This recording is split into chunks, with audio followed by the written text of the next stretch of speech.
जी जी राम जी।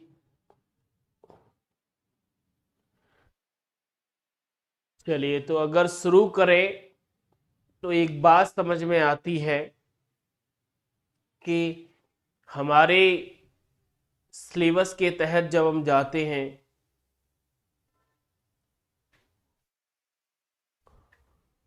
तो हमने computer system में हार्डवेयर तो कंप्लीट कर लिया था।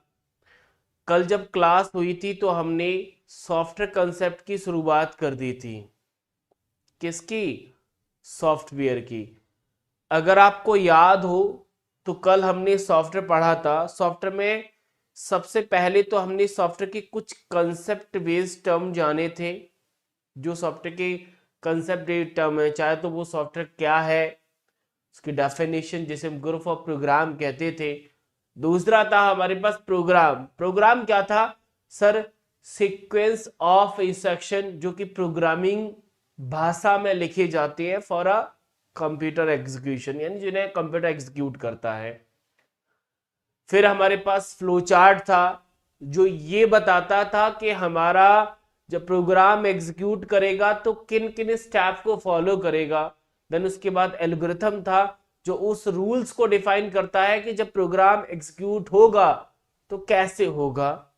ठीक है, ये चार टर्म पढ़े थे। देन उसके बाद हमने फ्लो चार्ट के कुछ फिगर जाने थे, याद है? जैसे लाइन थी जो एरो के बारे में जानते थे हम। ओवल था जो स्टार्ट और एंड की बात करता था, याद है? डायमंड डिसीजन की बात करता था। तो ऐसे 4 से 5 फिगर हमने एज अ फ्लो चार्ट जाने थे।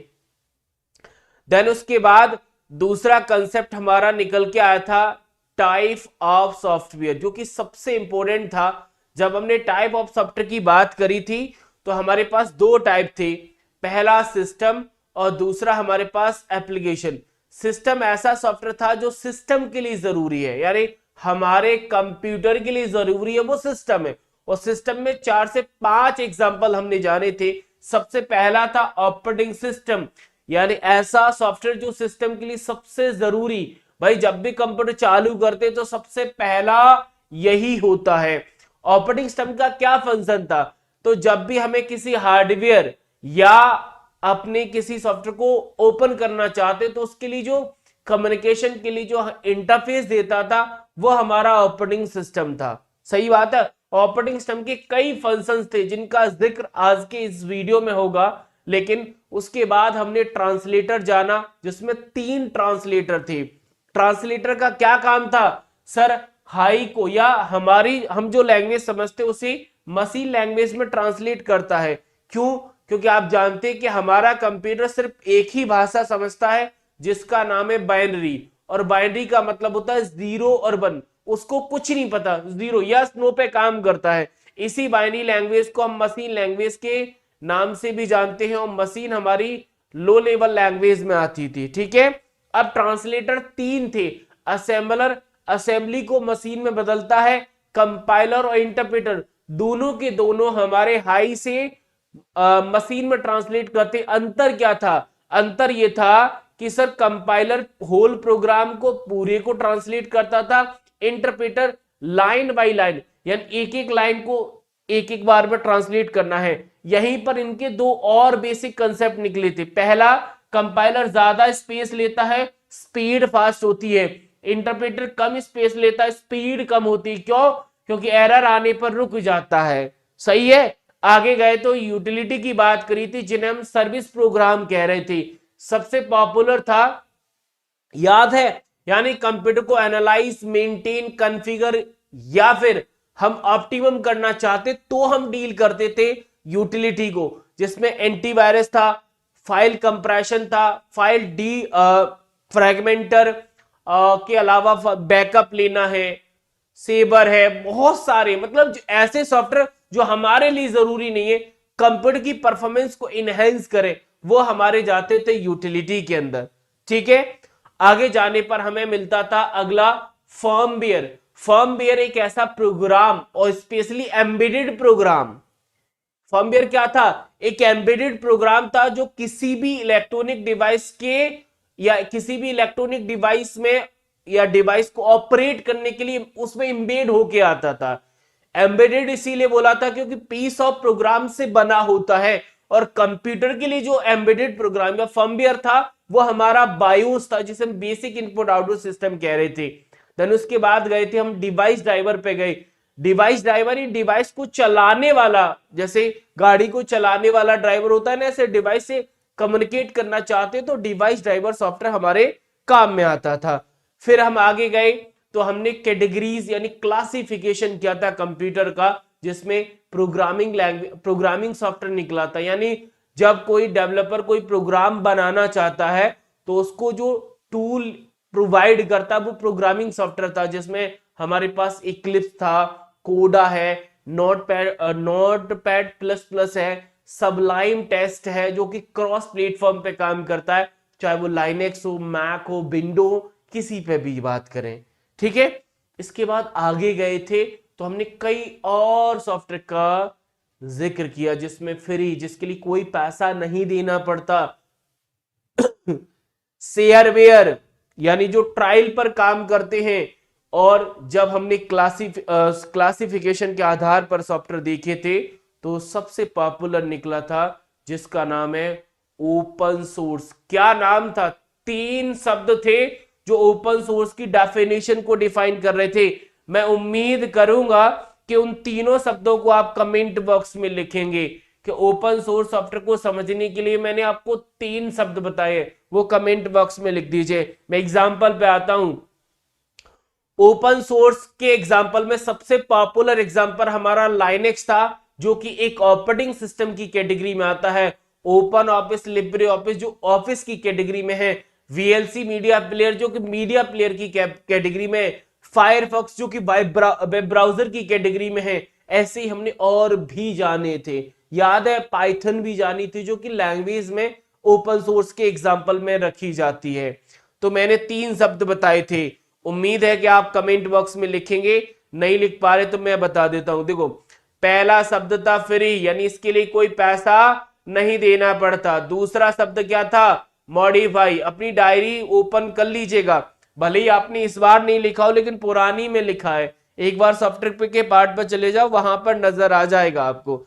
ठीक है, फ्री जिसके लिए कोई पैसा नहीं देना पड़ता। मॉडिफाई यानी जिसे हम चेंज कर सकते हैं और आगे डिस्ट्रीब्यूट किया जा सकता है, जिसे हम शेयर कहते थे। ठीक है, एग्जांपल्स मैंने आपको बता दिए, उम्मीद है कि आपको याद रहेंगे।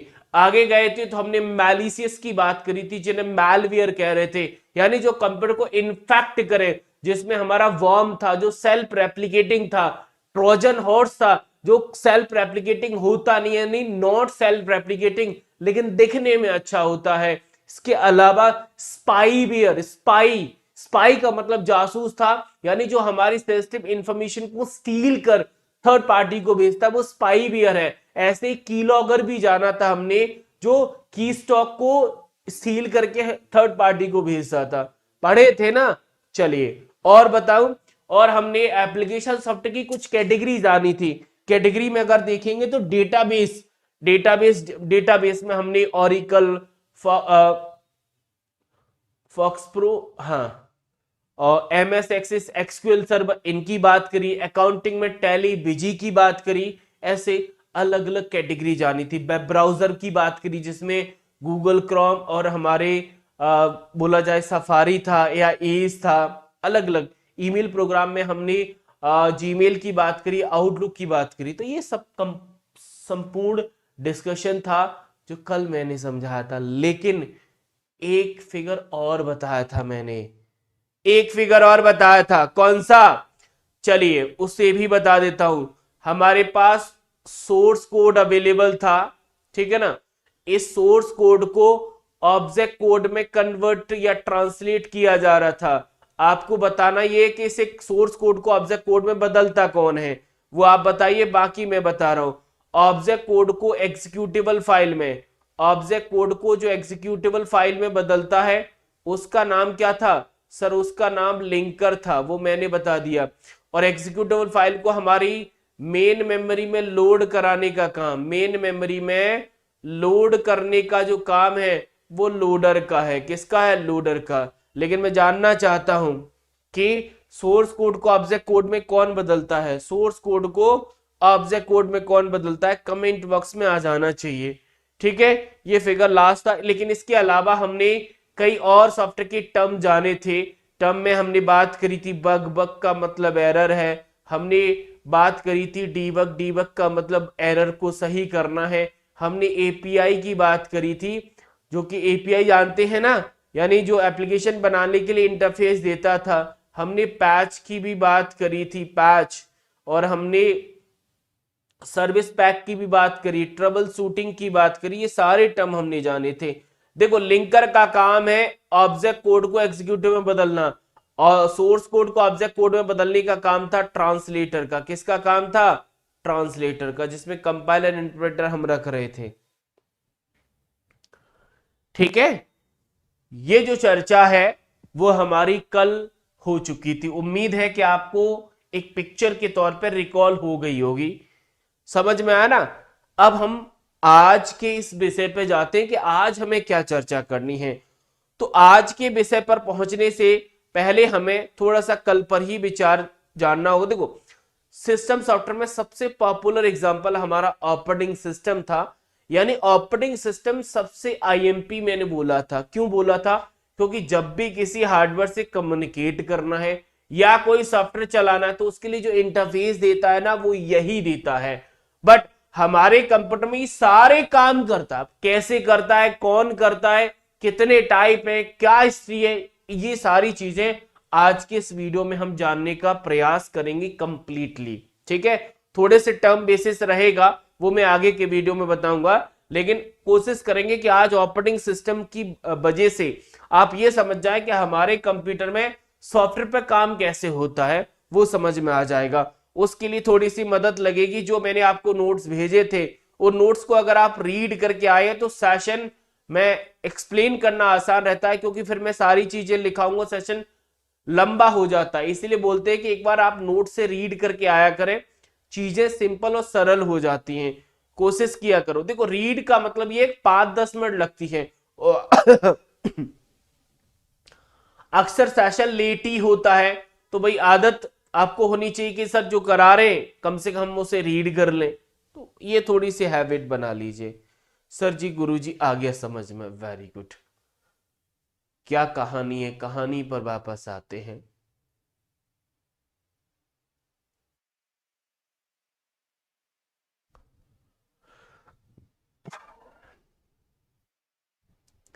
ये है हमारा ऑपरेटिंग सिस्टम।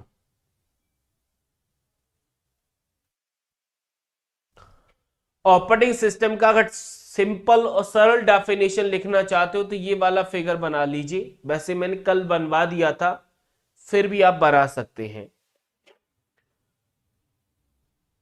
भाई, यूजर को कोई एप्लीकेशन चलाना है तो भाई इंटरफेस ऑपरेटिंग सिस्टम ही देगा। यूजर को यानी हमें किसी हार्डवेयर से कम्युनिकेट करना है तो भी हमारा इंटरफेस ऑपरेटिंग सिस्टम ही देता है। यानी सिस्टम के लिए सबसे जरूरी यही है। एक चीज मैंने और बताई थी कल कि जो हमारा ऑपरेटिंग सिस्टम है, अगर ऑपरेटिंग सिस्टम की स्टोरेज की बात करें कि ये स्टोर कहां पर होता है, तो मैंने बोला था कि हार्ड डिस्क या एसएसडी यानी सेकेंडरी मेमोरी में जाके स्टोर होता है। वही अगर ऑपरेटिंग सिस्टम की रनिंग की बात करें, यानी चलता कहां पर है, तो चलने के लिए हमारे पास मेन मेमोरी थी जिसे हम रैम कह रहे थे। ठीक है, ये सरल डेफिनेशन है, मतलब एज अ वर्बली मैंने बता दी है। बाकी जिनके पास फुल नोट्स है उनमें लिखी हुई है। देखो, ये लैंग्वेज लिखा हुआ है, मैं पढ़ देता हूं आपके लिए, समझा मैंने दिया है। देखो, ऑपरेटिंग सिस्टम एक ऐसा सॉफ्टवेयर है this help operate both hardware and software of a computer. It also manage all other application program in computer. Hindi वाले हिंदी पढ़ सकते हैं कि कंप्यूटर के हार्डवेयर और सॉफ्टवेयर दोनों को संचालित करने में मदद करता है। साथ ही साथ में हमारे कंप्यूटर में जितने भी एप्लीकेशन है सबको मैनेज करने का भी काम करता है। दूसरा टर्म ये कह रहा है कि ऑपरेटिंग सिस्टम यूजर और कंप्यूटर हार्डवेयर के बीच में एक इंटरफेस देने का काम, मतलब यूजर हार्डवेयर से कम्युनिकेट करना चाहता है तो इंटरफेस देगा, यूजर कोई एप्लीकेशन चलाना चाहता है तो भी इंटरफेस यही देगा। ठीक है, बाकी अगर आप समझ गए तो आपके पीडीएफ में हमारा ऑपरेटिंग सिस्टम काम कैसे करता है उस प्रोसेस को भी समझ सकते हैं। लेकिन ऑपरेटिंग सिस्टम के प्रोसेस को समझने ये फंक्शन आप पढ़ सकते हैं, मैं पढ़ दूंगा, लेकिन आपको हो सकता है अभी समझ में नहीं आए। देखो पढ़ देता हूं, क्या लिखा है कि जब आप कंप्यूटर चालू करते हैं तो हमारा ऑपरेटिंग सिस्टम प्रोग्राम मुख्य मेमोरी में लोड होता है। ये मैंने आपको अभी बताया था कि हमारा ऑपरेटिंग सिस्टम जो है स्टोर तो होता है सेकेंडरी मेमोरी में, बस लोडिंग की बात है ना, वो रनिंग जिसे आप लोडिंग भी कह रहे हैं, लोडिंग वो हमारे मेन मेमोरी में लोड होता है। ये मतलब सेंटेंस में भले ही नहीं बताया बट टर्म में मैंने बता दिया है। इस प्रोग्राम को हम कर्नेल कहते हैं। एक बार इनिशियलाइज होने के बाद सिस्टम यूजर को प्रोग्राम चलाने के लिए तैयार हो जाता है और उन्हें हार्डवेयर के साथ सीधा कम्युनिकेट करने की परमिशन दे देता है। यानी एक बार हमारा ऑपरेटिंग सिस्टम लोड हो गया तो काम हो जाएगा। अब यहां पर बात बोली गई है कि हमारा ऑपरेटिंग सिस्टम जो मेन मेमोरी में लोड होता है उसे हम कर्नेल कहते हैं। अब ये कर्नेल कहां से आ गया वो आपको थोड़ा आगे बढ़ेंगे तब समझ में आएगा थोड़ा सा। ठीक है, लेकिन चलो उससे पहले हम ऑपरेटिंग सिस्टम का कुछ इतिहास समझ लेते हैं कि ऑपरेटिंग सिस्टम का कोई बैकग्राउंड तो नहीं ना भाई, सबका इतिहास होता है, इसका भी होगा, आपकी भी भाई कहानी रही होगी, तो ऐसे इसकी भी कहानी है। क्या कहानी है सुनिए भाई, ये हिस्ट्री तो बस एक बार पढ़नी है, लिखनी नहीं, सिर्फ एक बार पढ़नी है। कोई पूछेगा पहला कंप्यूटर Z1 था, ठीक है ना, और दुर्भाग्य से कि ये कंप्यूटर बिना ऑपरेटिंग सिस्टम चलता था, यानी पहला जो कंप्यूटर आया था Z1 वो ऑपरेटिंग सिस्टम नहीं था। पहली बार जब ऑपरेटिंग सिस्टम आया था तो 1956 में आया था, 20 साल बाद। लेकिन आपको याद होगा मैंने आपको बताया था जब हमने कंप्यूटर सिस्टम पढ़ा था तो कंप्यूटर में जनरेशन पढ़ी थी और जनरेशन हमने टाइम पीरियड के आधार पर पढ़ा था। मैं आपसे पूछना चाहता हूं कि जो हमारी पहली और दूसरी जनरेशन थी उसमें कौन सा ऑपरेटिंग सिस्टम यूज होता है, यानी टाइप ऑफ ऑपरेटिंग सिस्टम मैंने बताया था कई टाइप है हमारे पास, रियल टाइम है, डिस्ट्रीब्यूटिंग है, मल्टीटास्किंग, ठीक है, नेटवर्क एंड हमारे जो मोबाइल वाला ऑपरेटिंग सिस्टम होता है, बैच ऑपरेटिंग सिस्टम है। अब पूछना ये कि सेकंड और फर्स्ट जनरेशन में सेम ऑपरेटिंग सिस्टम चलता था, वो उस ऑपरेटिंग सिस्टम का नाम बताए। अभी ये यहां पर नहीं है, रिलेट करना, तो जो चीजें पहले पढ़ के आए यहां पर काम आएंगी। ठीक है, चलिए तो मैं बता देता हूं, जब पहला आया था तो हमारा आया था बैच ऑपरेटिंग सिस्टम। कौन सा आया था? बैच। पहली और दूसरी जनरेशन में बैच ही यूज होता था। ठीक है, इसके बाद फिर यूनिक्स आया था। यूनिक्स आई थिंक 1969 में आया था। देन उसके बाद 1977 में एप्पल ने एप्पल डॉस पहली बार ऑपरेटिंग सिस्टम लॉन्च किया और 1981 में माइक्रोसॉफ्ट ने डॉस को खरीद लिया और 1985 में हमारा डॉस विंडो के साथ इनबिल्ड होके आना स्टार्ट हो गया। तो जो विंडो का पहला वर्जन आया था 1985 में आया था। ये पूरा इतिहास है, मोटा मोटा है, ज्यादा नहीं है। तो पहला बैच ही था। उसके बाद यूनिक्स आया 1969 में। देन उसके बाद 1977 में एप्पल कंपनी ने अपना लॉन्च किया डॉस, उसको माइक्रोसॉफ्ट ने बाई किया और अपने किसके 81 में बाई कर लिया था और 85 में हमारा जो डॉस था वो विंडोज के साथ इनबिल्ड हो गया। आज जब आप लेके आते हैं ना अपने कंप्यूटर को मार्केट से तो उसमें विंडोज ऑपरेटिंग सिस्टम आता, विंडोज में डॉस इनबिल्ड आता है, यानी आपको इंस्टॉल नहीं करना पड़ता, वो इंस्टॉल होके आएगा। अब कुछ लोग ये सोच रहे होंगे सर जो आप कह रहे हैं विंडो ये क्या है, कुछ लोग कह रहे होंगे कि सर ये डॉस क्या है। भाई अभी थोड़ा सा नाम, सिर्फ नाम समझिए कि हाँ ये होते हैं, बस जैसे जैसे आगे बढ़ेंगे तो कहानी पूरी क्लियर होगी, उस बात की चिंता ना करें, चलने तो दें भाई, पिक्चर चलती है तभी तो स्टोरी समझ में आती है। ठीक है, चलिए इतिहास है, आगे ना रहे तो कोई दिक्कत नहीं, जैसे जैसे हम बात करेंगे तो वो बढ़ता जाएगा। फिर इसके बाद एक इतिहास की लाइन और बनती है 1991 में हमारा लाइनेक्स ऑपरेटिंग सिस्टम आया था। 1991, 1991 आई थिंक, नहीं तो आगे क्लियर कर लेंगे, कोई दिक्कत नहीं है। अब हम बात करते हैं कि हमारे कंप्यूटर में जो ऑपरेटिंग सिस्टम है वो एक्चुअली में करता क्या है। भाई समझ में आ गया कि सिस्टम के लिए जरूरी, लेकिन क्या क्या काम करेगा पहले हेडिंग से समझेंगे, फिर उस हेडिंग का मतलब समझने का प्रयास करेंगे। वैसे ज्यादातर जो ऑपरेटिंग सिस्टम के फंक्शन होते हैं, अगर वो फंक्शन आपने नाम समझ लिए ना, तो उनको समझने की बिल्कुल जरूरत नहीं पड़ती, क्योंकि नाम में ही डेफिनेशन है उनकी। तो एक एक कर मैं सभी फंक्शन के नाम पहले बताता हूं। पहला नाम है प्रोसेस मैनेजमेंट, दूसरा नाम है मेमोरी मैनेजमेंट, तीसरा नाम है फाइल मैनेजमेंट, चौथा नाम है डिवाइस मैनेजमेंट, फिर है हमारा input output system management, secondary storage management, security, network, job accounting या कम्युनिकेशन मैनेजमेंट। यानी ज्यादातर बात करें ना, तो जितना भी मैनेजमेंट का काम है हमारे कंप्यूटर में वो सारा यही कर रहा है। जितने भी मैनेजमेंट के काम है सारे हैं। अब कुछ लोग, हो सकता है कुछ टर्म नए होंगे, कुछ पुराने होंगे। जैसे प्रोसेस की बात करें तो प्रोसेस का मतलब क्या है, जब भी हम कोई काम करते हैं तो हम प्रोसेस ही क्रिएट करते हैं।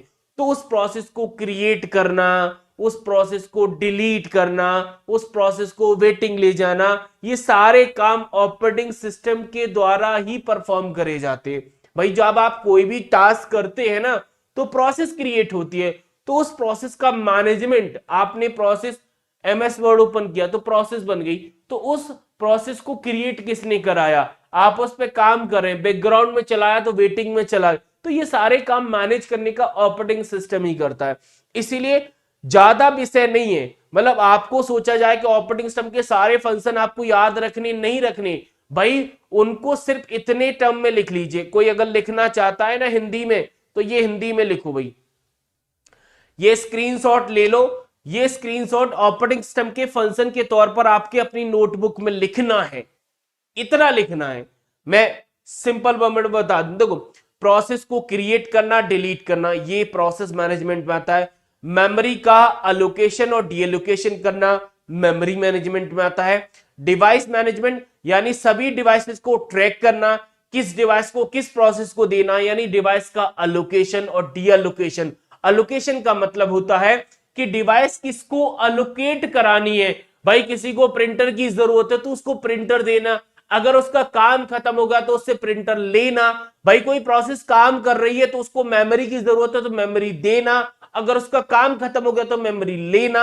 ये सारा काम हमारा ऑपरेटिंग सिस्टम ही करता है। तो सबसे जरूरी विषय ये है कि हमें ये हेडिंग पता होनी चाहिए। क्यों? क्योंकि हमारे एग्जाम में पूछा जाता है कि ऑपरेटिंग सिस्टम इनमें से कौन से काम नहीं करता। भाई नहीं करता तो तब पता होगा जब पता होगा कि करता क्या है, तो उसके लिए ये हेडिंग जरूर लिख लीजिएगा। सिर्फ हेडिंग को 2 से 3 बार पढ़ेंगे ना, इनकी डेफिनेशन अपने आप क्लियर हो जाएगी। अब डिवाइस में, भाई डिवाइस जितनी प्रिंटर, स्कैनर, कीबोर्ड, माउस, ये सभी डिवाइसेस का मैनेजमेंट यही कर रहा है।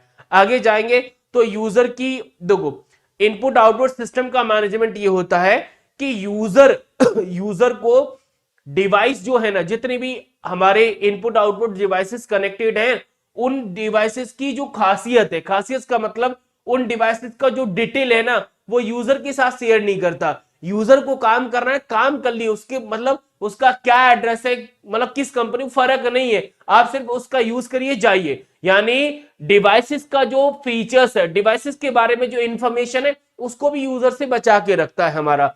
फाइल मैनेजमेंट, फाइल का मतलब फाइल का मैनेजमेंट करना। अब फाइल का मैनेजमेंट कैसे? भाई आपको कोई फाइल बनानी है, कोई फाइल डिलीट करनी है, कोई फाइल मूव कराना है, कोई फाइल आपको रिट्राइव करनी है, नाम चेंज करना है, शेयर करना है, सिक्योरिटी डिफाइन करनी है, ये सारी चीजें हमारे फाइल मैनेजमेंट में आती हैं। यानी उनके नाम में ही डेफिनेशन है, इसलिए नेम बहुत जरूरी है।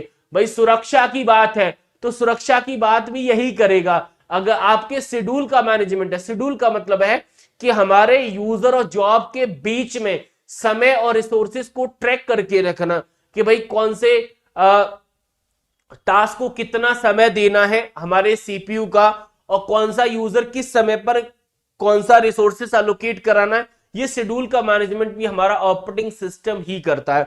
उम्मीद है कि आपको ऑपरेटिंग सिस्टम के फंक्शन के नाम में डेफिनेशन समझने का प्रयास कर रहे होंगे। ज्यादा विषय नहीं है कि आपको बहुत डरावना लगे। इंग्लिश मीडियम वाले इंग्लिश में फॉलो कर सकते हैं, जैसा आप देखेंगे वैसा दिख जाएगा। यानी आपको सिर्फ हेडिंग याद रखनी है, डेफिनेशन अपने आप क्लियर हो जाता है सिर्फ एक बार रीड करने पे। देखो यहां पे जैसे कोई पढ़ता है ना सिक्योरिटी प्रोवाइड, सिक्योरिटी प्रोवाइड का क्या मतलब है, तो लिखा है ना कि protect data and information from malware and unauthorise access. ये ऑथराइज एक्सेस लिखा है ना, अनऑथराइज ऑथराइज दोनों में आ सकता है। यानी ये अनऑथराइज लिखेंगे तो ज्यादा सही होगा। क्या होगा कि हमारे डेटा और इंफॉर्मेशन को मैलवेयर या अनऑथराइज एक्सेस से बचाने का काम करता, प्रोटेक्ट करने का। तो एक बार पढ़ लिया, सिक्योरिटी का काम ही यही है भाई, कोई दूसरा डेटा ना चुरा पाए, कोई मैलवेयर अटैक ना हो पाए, ये सिक्योरिटी में ही तो आता है। तो हेडिंग बहुत जरूरी है। उम्मीद है कि हेडिंग से आप समझने का प्रयास करेंगे, क्योंकि भाई मैं ये पूरी कहानी पढ़ूं तो जरूरी नहीं है। आपको लगता है कि मुझे समझ में नहीं है तो एक बार हेडिंग पढ़नी है, हेडिंग से काम हो जाता है। मैं आता हूं नेक्स्ट मतलब कीवर्ड पर, जिसका नाम है कंपोनेंट ऑफ ऑपरेटिंग सिस्टम। यानी हमारा जो ऑपरेटिंग सिस्टम है उसमें कितने कंपोनेंट हैं। जैसे हमने सीपीयू पढ़ा था, हमने जब हार्डवेयर पढ़ा था तो सीपीयू पढ़ा था। क्या काम था सीपीयू का, भाई इनपुट डिवाइस इनपुट कराएगी, सीपीयू उस पर प्रोसेस करेगा और आउटपुट को रिजल्ट दे देगा, यही तो काम था। लेकिन हमने जब सीपीयू के कंपोनेंट देखे तो तीन निकल के आए थे, सीयू, एएलयू और हमारे पास रजिस्टर्ड। क्या जाना था, जाना यह था कि सीयू सिर्फ कंट्रोल करता है, यानी ये मैनेजर की तरह काम करता है। एएलयू हमारा बेचारा कर्मचारी है, सारे काम यही करता है, चाहे कैसे भी काम हो, लॉजिकल हो, अर्थमेटिक हो, सारे इसी को दे देते हैं। और रजिस्टर का काम था सिर्फ स्टोर करने का, कि भाई किसी को जरूरत है रखने की तो मेरे पास रख लो, मेरा इतना सा काम है। तो हमने ऑपरेटिंग सिस्टम में इतने सारे फंक्शन देखे, तो भाई कोई ना कोई तो होगा जो उसमें काम करता होगा। तो ऑपरेटिंग सिस्टम के दो कंपोनेंट हैं, एक है सेल, दूसरा है कर्नेल।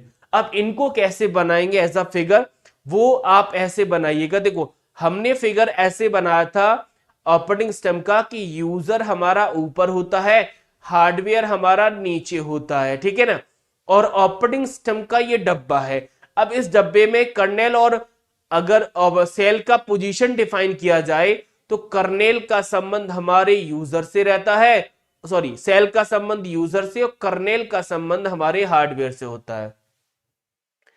ये फिगर ही इन दोनों की डेफिनेशन डिफाइन कर रहा है। कैसे, देखो भाई जब भी किसी हार्डवेयर से कम्युनिकेट करना है ना तो कर्नेल को रिक्वेस्ट देनी पड़ेगी। यानी जितने भी हार्डवेयर, जैसे मेमोरी का मैनेजमेंट है, डिवाइस का मैनेजमेंट है, ये सारे काम कर्नेल ही कर रहा है।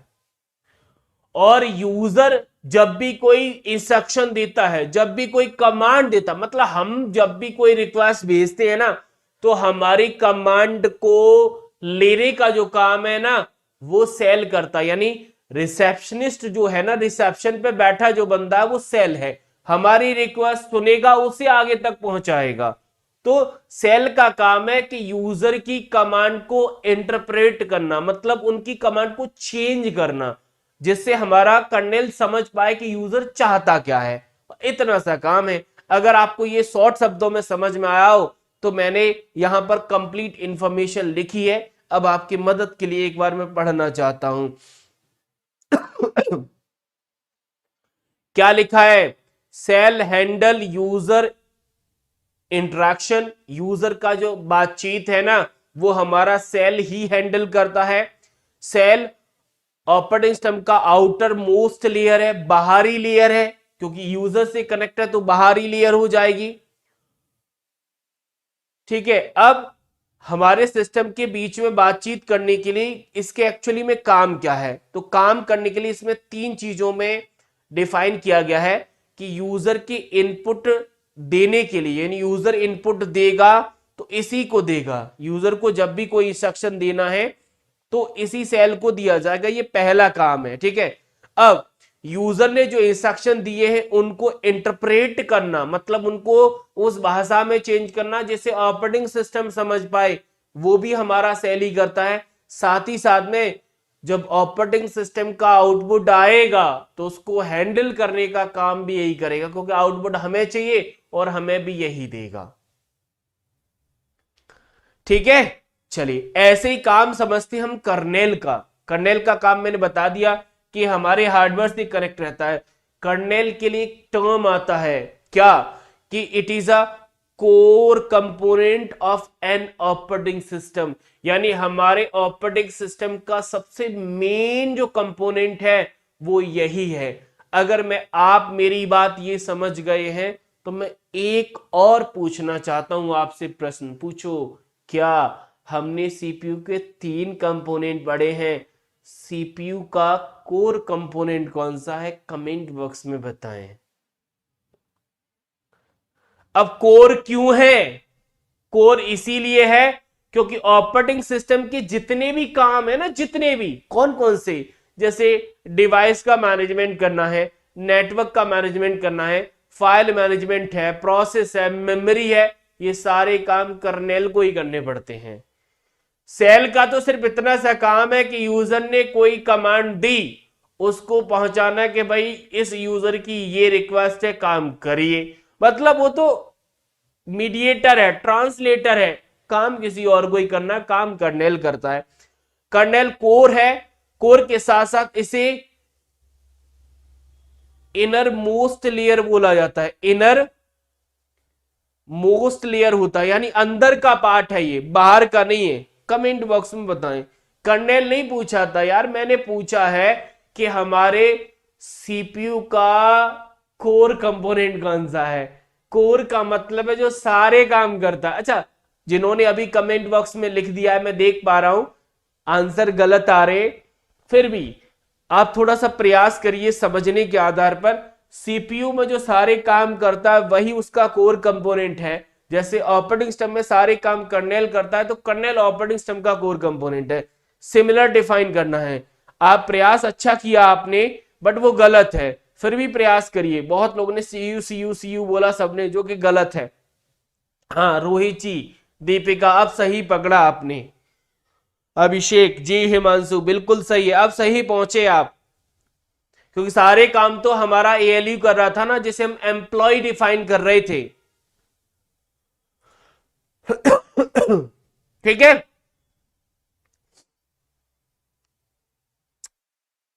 कैसे काम करता है समझना चाहते हो तो देखो भाई, कि कर्नेल कोर कंपोनेंट है और ये लिखा हुआ है कि एप्लीकेशन के बीच में इंटरफेस के रूप में कार्य करता है और डेटा को हार्डवेयर लेवल पर मॉडिफाई करने के लिए हार्डवेयर से जब कनेक्ट करना है तो हमारा कर्नेल ही काम में आएगा। जो जरूरी पॉइंट जैसे मैंने स्टार्टिंग में डिफाइन किया था, स्टार्टिंग में वो पॉइंट यहां पर डिफाइन हो रहा है। जब किसी ऑपरेटिंग सिस्टम को मेमोरी में लोड किया जाता है तो कर्नेल पहले लोड होता है, ओएस बंद होने तक मेमोरी में ही रहता है। यानी हमारा ऑपरेटिंग सिस्टम जब हार्ड डिस्क से मेन मेमोरी रैम में जाता है लोडिंग के लिए, तो कर्नेल ही पहुंचता है पहले, और जब तक बंद नहीं होता तब तक यह मेन मेमोरी में ही रहता है, क्योंकि सारे काम इसी को करने, तो यही आगे रहेगा। कभी कोई कर्नेल के टाइप पूछे ना, तो कर्नेल के ये टाइप लिखे हैं हमारे पास।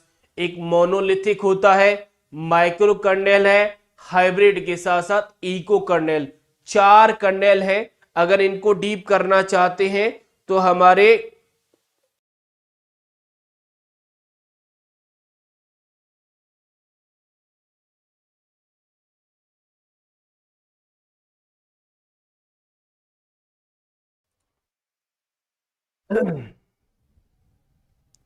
कोई कर्नेल के अगर टाइप देखना चाहता है तो ये 4 टाइप हैं। लाइनेक्स में इनको रखा है मैंने, अगर जरूरत पड़ी तो मैं इनको लाइनेक्स में डिटेल करूंगा, अभी नहीं करूंगा।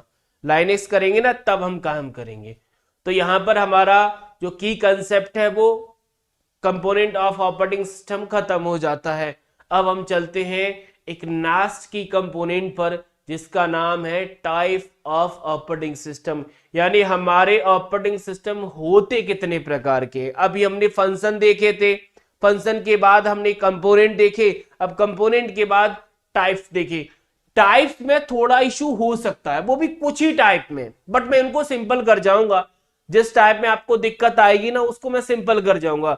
और इसके बाद जो हमारे पास आएगा ना एग्जांपल्स ऑफ ऑपरेटिंग सिस्टम, यानी एक्चुअली में जो ऑपरेटिंग सिस्टम हम समझ रहे हैं ना, कौन कौन से एग्जांपल्स है जिनका हम यूज करते हैं, वो इसके बाद आने वाला है। लेकिन पहले टाइप्स के बारे में बात कर लेते हैं। अच्छा ये देख लेते हैं एक्चुअली में टाइप होते कौन कौन से हैं। जैसे पहला बैच ऑपरेटिंग सिस्टम, आप जानते हैं कि सबसे पहले ऑपरेटिंग सिस्टम आया था वो बैच ही आया था पहली दूसरी जनरेशन में। उसके बाद मल्टीटास्किंग, जिसे टाइम शेयरिंग के नाम से भी जानते हैं, मल्टी प्रोसेसिंग है, रियल टाइम, डिस्ट्रीब्यूटेड नेटवर्क और मोबाइल ऑपरेटिंग सिस्टम। अब कुछ के नाम तो ऐसे हैं, मैं तभी तो कहता हूं ना, ज्यादातर आप सुनेंगे मुझसे कि नाम में डेफिनेशन है, तो कुछ टर्म ऐसे होते हैं जिनके नाम में ही डेफिनेशन होती है, बस हमें नाम पढ़ के रखना है। वो स्पेशली जो हिंदी मीडियम वाले हैं ना, वो उस नाम की हिंदी ट्रांसलेशन पर जाए तो उसका डेफिनेशन और आसान हो जाता है। जैसे डिस्ट्रीब्यूटेड का मतलब क्या होता है भाई, डिफरेंट डिफरेंट लोकेशन। अगर आप डिस्ट्रीब्यूटेड का हिंदी ट्रांसलेशन करेंगे तो डिफरेंट डिफरेंट लोकेशन, मतलब डिस्ट्रीब्यूट का मतलब अलग अलग पार्ट में बांट देना, तो भाई अलग अलग लोकेशन हो गई। बस अगर आप ये जानते हैं ना, तो डिस्ट्रीब्यूट ऑपरेटिंग सिस्टम का जो बेसिक डेफिनेशन है वो आपका क्लियर है। इसीलिए जितने टर्म आप पढ़ते हैं, जब भी किसी टर्म की डेफिनेशन में दिक्कत आती है तो उसका हिंदी ट्रांसलेशन उसी के सामने लिख लिया करो, तो जब भी आप रिवीजन करेंगे तो वो हिंदी ट्रांसलेशन से क्लियर हो जाएगा। अब मैं आता हूं, थोड़ा सा इशू आ सकता है इस टाइप ऑफ ऑपरेटिंग सिस्टम में, बट मैं प्रयास करूंगा कि आपको ना आए, ठीक है।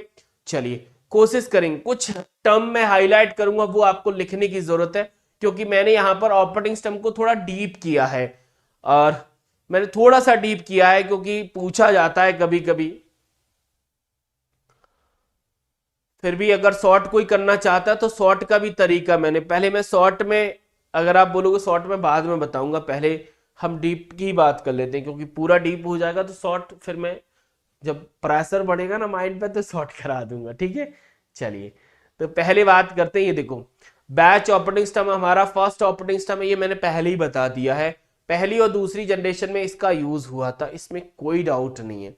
लेकिन जो बैच ऑपरेटिंग सिस्टम का सबसे मेन जो लाइन है आपको संभाल के रखनी है वो ये है कि ये एक ऐसा ऑपरेटिंग सिस्टम है जो कंप्यूटर से सीधे इंटरेक्ट नहीं करता, बस ये मेन है। अगर कभी कोई पूछे ना कि बैच ऑपरेटिंग सिस्टम का डेफिनेशन क्या है, तो ये है कि बैच ऑपरेटिंग सिस्टम हमारे कंप्यूटर से डायरेक्ट इंटरेक्ट नहीं करेगा, ये पहला और सबसे जरूरी है। दूसरा, सर डायरेक्ट नहीं करता तो क्या करता भाई, ऑपरेटर की तरह काम करेगा, सिर्फ काम, बस और कोई नहीं। अब जिस प्रिंसिपल पर ये काम करता है ना हमारा बैच ऑपरेटिंग सिस्टम, वो प्रिंसिपल ये है FCFS, ये प्रिंसिपल है हमारे बैच ऑपरेटिंग सिस्टम में। यानी F का मतलब फर्स्ट, C का मतलब कम, F का मतलब फर्स्ट और S का मतलब सर्व, यानी जो प्रोसेस पहले आएगी उसको पहले एग्जीक्यूट करेगा, यानी फर्स्ट कम फर्स्ट सर्व, यानी जो पहले आएगा वो पहले पाएगा। सिंपल और साधारण सरल, मतलब सरल सा इसका सिद्धांत है कि जो जो पहले आएगा उसको सीधा एग्जीक्यूट करेगा।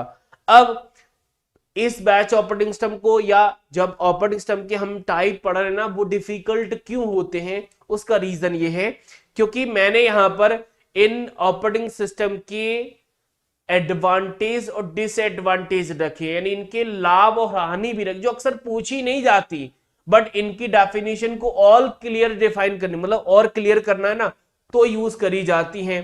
तो थोड़ा थोड़ा समझने का प्रयास करते हैं, थोड़ा थोड़ा पर प्रयास करेंगे, जो नहीं आएगा उसका भी तोड़ बताऊंगा मैं। अगर बैच ऑपरेटिंग सिस्टम का लाभ देखा जाए यानी एडवांटेज देखा जाए तो ये है कि समान कार्य को करने के लिए एग्जीक्यूशन में लगा समय अधिक हो जाता है, यानी सिमिलर जो काम है ना उनको करना है तो एग्जीक्यूशन का टाइम ज्यादा लगता है। क्यों लगता है भाई? क्योंकि पहले कोई प्रोसेस आई एक कैटेगरी की, उस पे काम करेगा, उसके बाद दूसरी कैटेगरी, फिर तीसरी कैटेगरी की, तो अलग अलग कैटेगरी आ गई, मतलब एक ही प्रकार के अगर काम एक साथ आ जाते तो उनको करने में कम समय लगता।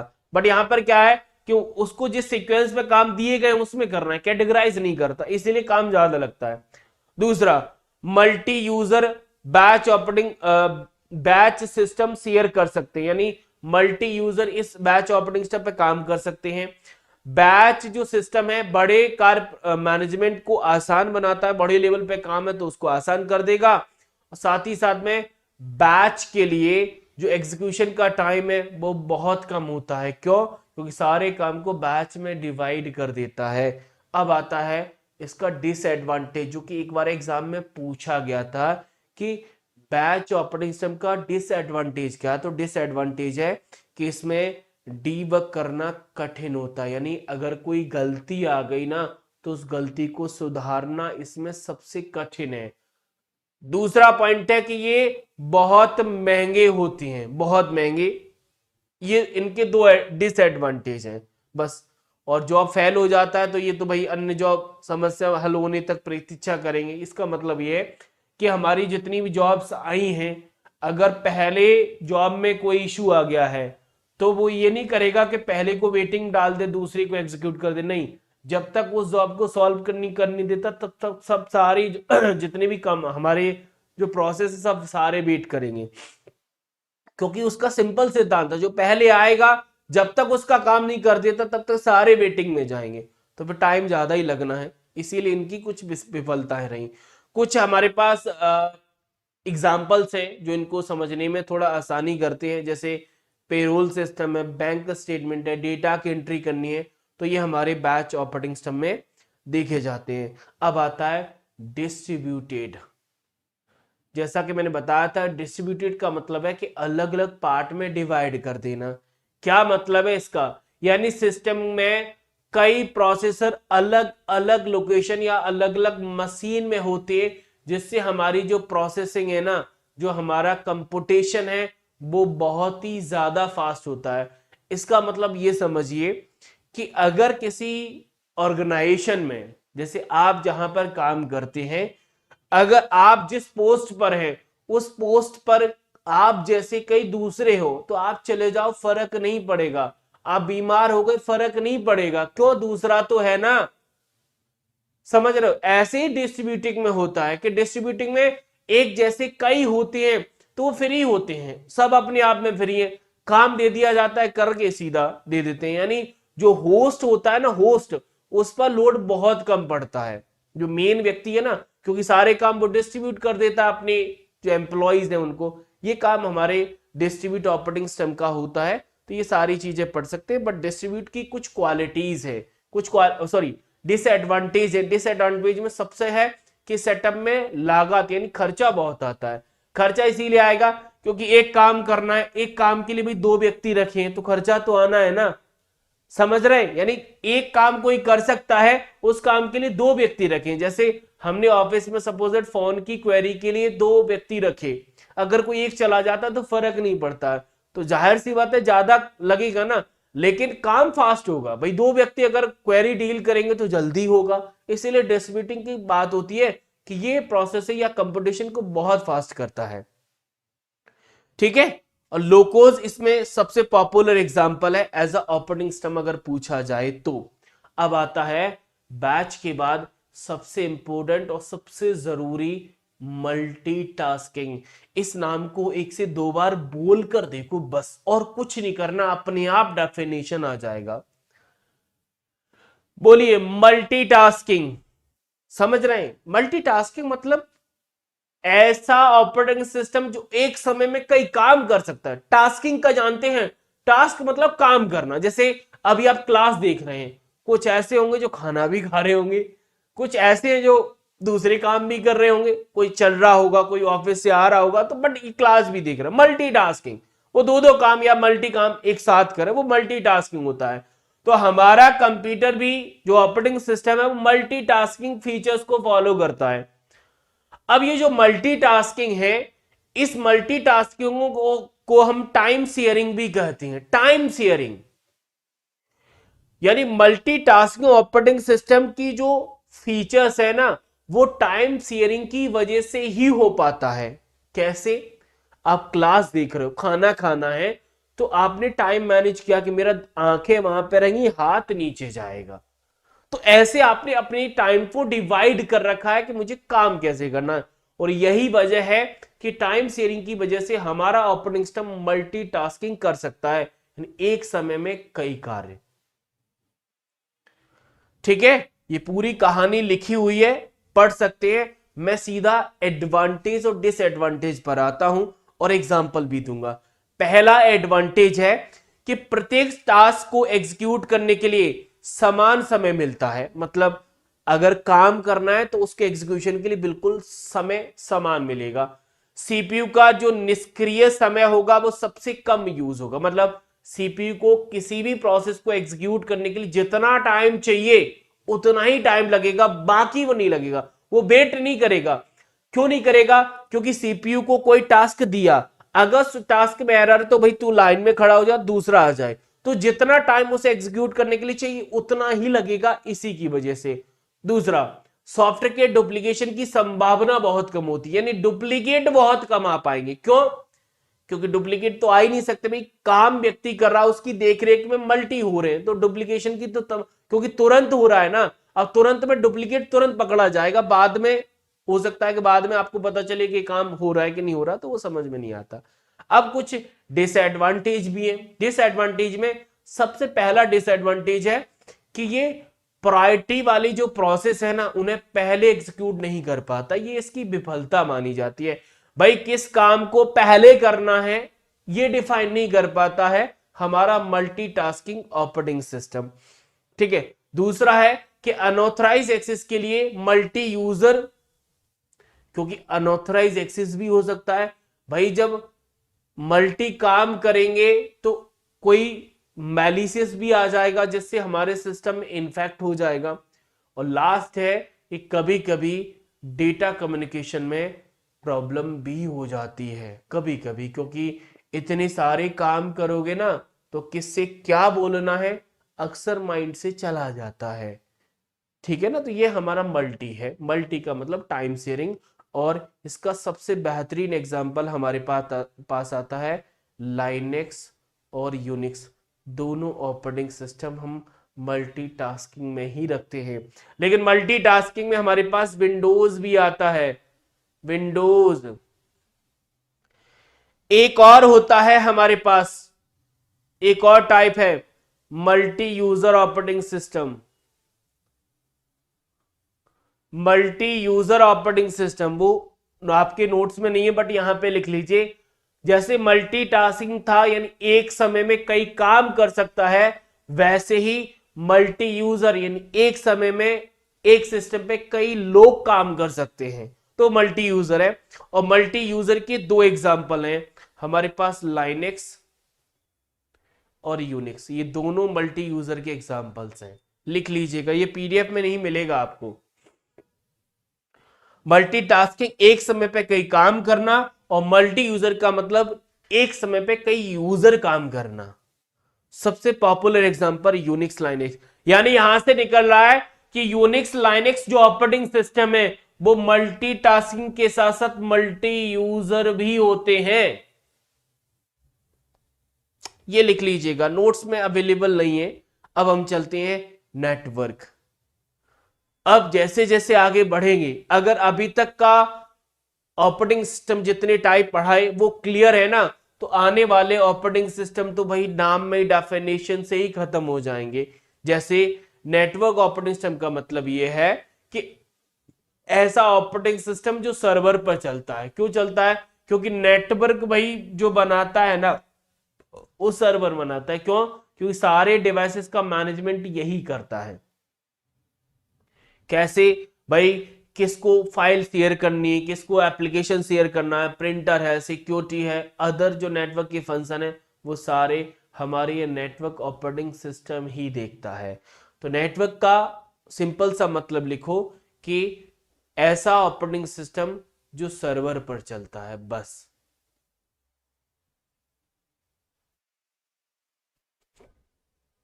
इतना लिख लेंगे, काम हो जाएगा।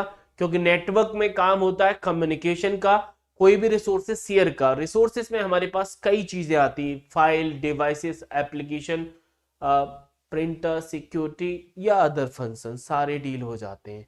ठीक है। नेक्स्ट है हमारे पास real time operating system. Real time जानते हैं, वास्तविक। मतलब हमने रियल टाइम का मतलब क्या होता है? रियल टाइम का मतलब होता है तुरंत अपडेट करना। जैसे मौसम की जानकारी रियल टाइम दिखती है, अभी प्रेजेंट में मौसम के क्या टेम्परेचर है वो रियल टाइम ही देखेगा। तो रियल टाइम ऑपरेटिंग सिस्टम तब उपयोग की जाती है जब हमें कई घटनाएं कम समय या कुछ समय के भीतर ही करनी है। और ज्यादातर जो रियल टाइम ऑपरेटिंग सिस्टम के एग्जांपल्स आते हैं, एग्जांपल्स में हमारे पास मेडिकल इमेजिंग सिस्टम या रोबोट जो डिवाइसेस है ना, वहां पर जो ऑपरेटिंग सिस्टम यूज किया जाता है वो रियल टाइम ही है।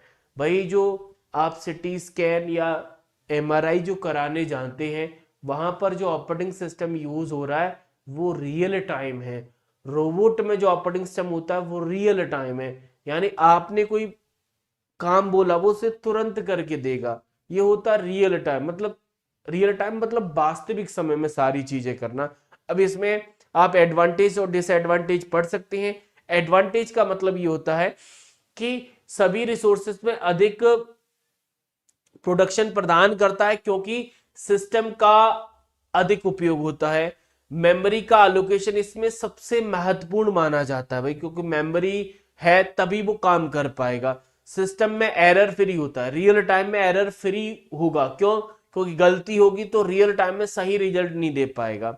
साथ ही साथ में अगर डिसएडवांटेज देखोगे तो ये सिस्टम बहुत महंगे हैं, और जाहिर सी बात है भाई, जितने एग्जांपल्स दिए ना वो महंगे ही होते हैं। इनमें जो एल्गोरिथम करी जाती है ना, इनमें जो प्रोग्रामिंग करी जाती बहुत कठिन होती, क्योंकि रोबोट कठिन है भाई, तभी तो हर कोई नहीं बना पा रहा। ठीक है। एक समय में केवल कुछ ही कार्य कर सकता है एक समय में, यानी ऐसा नहीं।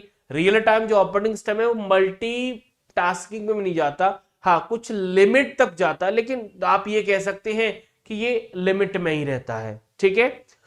साथ ही साथ में एक पॉइंट और बन सकता है, बट उसे छोड़ दीजिए, वो जरूरी नहीं है। और लास्ट है हमारे पास मोबाइल। मुझे बताने की जरूरत नहीं है, अगर इतने सारे ऑपरेटिंग सिस्टम के टाइप पढ़ चुके हो तो मोबाइल को निगलेक्ट करने की बिल्कुल जरूरत पड़ जाएगी। क्यों? क्योंकि भाई मोबाइल ऑपरेटिंग सिस्टम जो हमारे मोबाइल में है, भाई मोबाइल में जो सॉफ्टवेयर है ना, उसी को मोबाइल ऑपरेटिंग सिस्टम कहते हैं। अब कुछ लोग कहेंगे सर अभी भी भाई हमारे मोबाइल में जो चालू होता है ना, हमारे मोबाइल के लिए जरूरी सॉफ्टवेयर वो मोबाइल ऑपरेटिंग सिस्टम ही है। एग्जाम्पल दूं तो एग्जाम्पल में देखो भाई, एंड्रॉइड, आप जो भी कंपनी, रियलमी, वीवो, जितने भी ज्यादातर मोबाइल आज मार्केट में अवेलेबल है, सब में एंड्रॉइड ऑपरेटिंग सिस्टम आता है। iOS जानते हैं, आई फॉर एप्पल, मतलब आईफोन जो होते हैं ना उसमें मिलता है। विंडोज के भी मोबाइल आते हैं। तो ये हमारे मोबाइल में यूज होने वाले ऑपरेटिंग सिस्टम है जो मोबाइल में देखें। मैं इन पे ज्यादा चर्चा नहीं करूंगा, क्योंकि ऑलरेडी आप मोबाइल चलाते हैं तो जानते हैं कि हमारा ऑपरेटिंग सिस्टम कैसे काम करता है। बाकी नहीं जानते तो इतने सारे टाइप पढ़ लिए, अपने आप रिलेट हो जाएगा। ज्यादा विषय नहीं है कि आपको बहुत ज्यादा प्रेशर फील करना पड़े। ठीक है, क्लियर हुआ? अब एक और पॉइंट है हमारे लिए, अगर कोई पूछे ना एग्जाम्पल ऑफ ऑपरेटिंग सिस्टम कौन से हैं, तो एग्जाम्पल्स बहुत जरूरी है। ये आपको अपनी नोटबुक में अभी लिखने हैं। अभी एग्जाम्पल्स को मैंने दो कैटेगरी में बांटा है। पहला, ऐसे ऑपरेटिंग सिस्टम जो हमारे कंप्यूटर यानी पीसी और लैपटॉप में चलते हैं, दूसरा, ऐसे ऑपरेटिंग सिस्टम जो हमारे मोबाइल में चलते हैं, ये लिखना है। पहला, एमएस विंडो यानी माइक्रोसॉफ्ट विंडो जो माइक्रोसॉफ्ट कंपनी का है। मैक, मैक ये एप्पल कंपनी का है। एमएस डॉस, लाइनेक्स, यूनिक्स, ये पॉपुलर वो ऑपरेटिंग सिस्टम है जो हमारे कंप्यूटर या लैपटॉप में देखने के लिए मिलते हैं।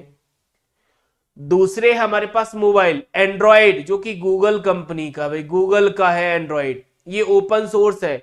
ओपन सोर्स में हमने लाइनेक्स और एंड्रॉयड दोनों पढ़े थे, आपको याद हो तो। iOS, ये आई एप्पल कंपनी का, आईफोन या आईपैड में मिलेगा। ब्लैकबेरी और सैम्बियन जो मोस्ट ऑफ द केस में सोनी या नोकिया के जो फोन होते हैं उनमें देखने के मिलता है। कुछ और भी है, ऐसा नहीं मार्केट में यही अवेलेबल है, और भी है, लेकिन ये पॉपुलर है। अगर इनके बारे में पता है तो काम हो जाएगा। अब मैं काम करता हूं, वैसे तो मैं इन एग्जाम्पल्स के बारे में डिटेल करूंगा आगे आने वाले वीडियोस में। हम लोग विंडोज के बारे में पढ़ेंगे, मैक के बारे में पढ़ेंगे, डॉस, इन सब के बारे में पढ़ेंगे। लेकिन भाई पढ़ रहे हैं ना, तो थोड़ा सा इंट्रोड्यूस कर लेते हैं कि एक्चुअली में काम क्या करते हैं और कैसी इनकी विशेषता है, तो वो थोड़ा सा मैं बता देता हूं। जैसे कल जब हम इनके बारे में डिटेल करेंगे ना तो आपको पता होगा। लेकिन इन ऑपरेटिंग सिस्टम को थोड़ा इंट्रोड्यूस करने से पहले मैं जानना चाहता हूं किसी को कोई परेशानी तो नहीं है, यानी अब तक बताया हुआ सारा कंसेप्ट क्लियर है।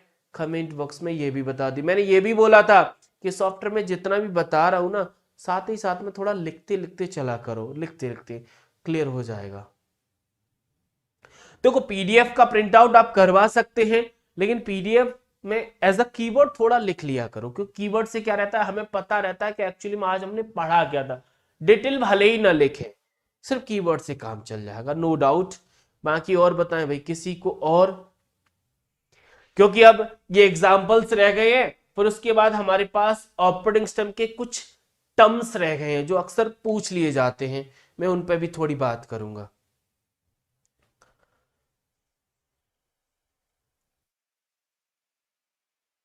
थोड़ा सा देखो, कुछ चीजें नहीं हो सकती, इसमें कोई डाउट नहीं है, लेकिन उनको साथ में लेके चलना पड़ेगा, थोड़ा सा लिख कर चलिएगा।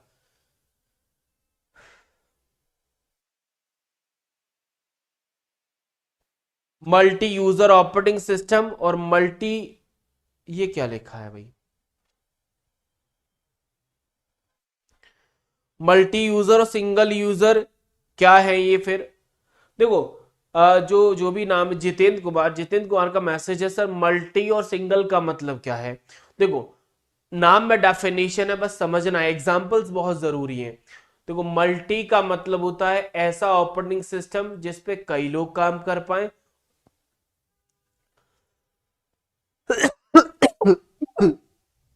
सिंगल का मतलब होता है जिसपे एक व्यक्ति काम कर पाए एट अ टाइम, ये होता है। हाँ एग्जाम्पल बताऊंगा कि इन चारों में, देखो मल्टी के एग्जाम्पल हमने देख लिए। हमारे पास लाइनेक्स और यूनिक्स, ये मल्टीटास्किंग के साथ साथ मल्टी यूजर भी होते हैं। भाई सिंगल कौन है जो स्पेशली सिंगल में ले जाएगा, उसके लिए हमें इन एग्जाम्पल्स में थोड़ा डीप करना पड़ेगा, थोड़ा सा चलते हैं, इनको थोड़ा सा डीप करते हैं। सबसे पहले हम बात करते हैं माइक्रोसॉफ्ट विंडो की। वैसे इसको डिटेल करेंगे, बट यहां पे इंट्रोड्यूस कर लेते हैं। कुछ चीजें ऐसी रहेंगी जो आप ऑलरेडी जानते हैं, जैसे माइक्रोसॉफ्ट विंडो जो है वो ग्राफिकल सीरीज का ऑपरेटिंग सिस्टम है, यानी विंडोज हमारा ऐसा ऑपरेटिंग सिस्टम है जो जीयूआई इंटरफेस पे काम करता है। अगर पहला शब्द पूछा जाए माइक्रोसॉफ्ट के बारे में, तो माइक्रोसॉफ्ट विंडो एक ऐसा ऑपरेटिंग सिस्टम है जो जीयूआई इंटरफेस पे काम करता है। जीयूआई समझते हैं, ग्राफिकल यूजर इंटरफेस, जिनको नहीं पता है लिख लीजिएगा, ग्राफिकल ग्राफिकल यूजर इंटरफेस।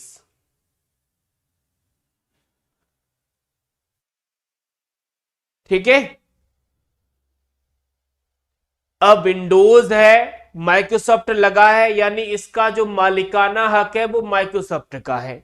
ठीक है, विंडोज का पहला वर्जन कब आया था भाई? विंडो की जब मैंने ऑपरेटिंग सिस्टम की हिस्ट्री की बात करी थी ना, तब वहां पे बताया था कि बैच को 1956 में लॉन्च किया। उसके बाद हमारा यूनिक्स आया था 1969 में। 1977 में एप्पल ने डॉस किया, लेकिन 1981 में उसे माइक्रोसॉफ्ट ने बाई कर लिया, और 1985 में माइक्रोसॉफ्ट का पहला वर्जन आ गया था विंडोज का, जिसमें डॉस इनबिल्ड था। लिखा है ना यहां पर, देखो डॉस का पहला वर्जन 1985 में आया, और इसमें डॉस हमारा इनबिल्ड आया था। डॉस अभी बताऊंगा डॉस के बारे में क्या होता है, ठीक है। स्टैंड अलोन ऑपरेटिंग सिस्टम के रूप में बेचे जाने वाला पहला ये विंडोज 95 का पहला वर्जन था। तो ये छोड़िए, इतना नहीं जाना, बस इतने से काम हो जाएगा। आगे बढ़ते हैं। मैक, मैक के बारे में क्या बोला है सर? मैक भी हमारा graphical user interface operating system, यानी ये भी हमारे जीयूआई पे काम करता है, लेकिन इसका जो मालिकाना हक है वो एप्पल कंपनी के पास है। जैसे माइक्रोसॉफ्ट सॉरी विंडो का माइक्रोसॉफ्ट के पास था, ऐसे ही इसका है। सबसे पावरफुल जो मानते हैं ना, वो यही मानते हैं, क्योंकि मैक है, मैक महंगा है, और महंगा चीज होती है तो जानते हैं भाई उसकी क्वालिटी कैसे डील करी जाती है। तो मैक के बारे में इंट्रोड्यूस हो गए। चलिए आगे चलते हैं। लाइनेक्स, लाइनेक्स हमने पढ़ा था कि ये ओपन सोर्स होता है, ये बताया था ना, ओपन सोर्स है। दूसरा, लाइनेक्स हमारा मल्टीटास्किंग, मल्टीटास्किंग और मल्टी यूजर,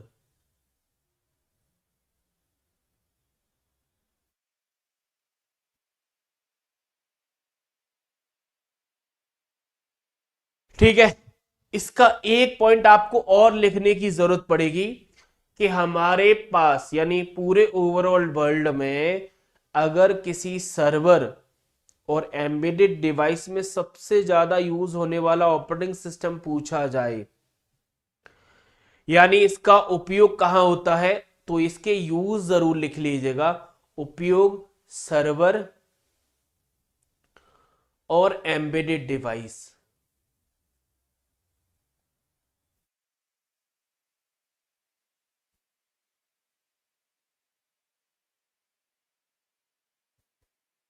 जितने ये यूज बहुत जरूरी है। अब जब लाइनेक्स को हम जाएं पढ़ेंगे ना, तब समझ में आएगा कि सर्वर में लाइनेक्स का ही ज्यादातर यूज क्यों होता है। इसका एक रीजन है, लाइनेक्स हमारा वायरस फ्री होता है, वायरस फ्री है, इसमें कोई वायरस अटैक नहीं होता है। यही रीजन है कि सर्वर में, क्योंकि भाई सर्वर में अटैक हो गया ना, तो सर्वर में तो सारा डेटा है, वहां पे तो भाई कमाल ही हो जाएगा। इसीलिए लाइनेक्स का ज्यादातर सर्वर में यूज करते हैं। एंड्रॉइड, एंड्रॉइड भी हमारा जीयूआई पर काम करता है। किसका है सर? गूगल का है, अभी बताया था, जो मोबाइल में चलता है, मोबाइल में यूज होता है, बताने की जरूरत नहीं, लिखना है। नेक्स्ट है आईओएस, जानते हैं ये आईफोन में मिलता है, आईफोन या आईपैड, टच पैड।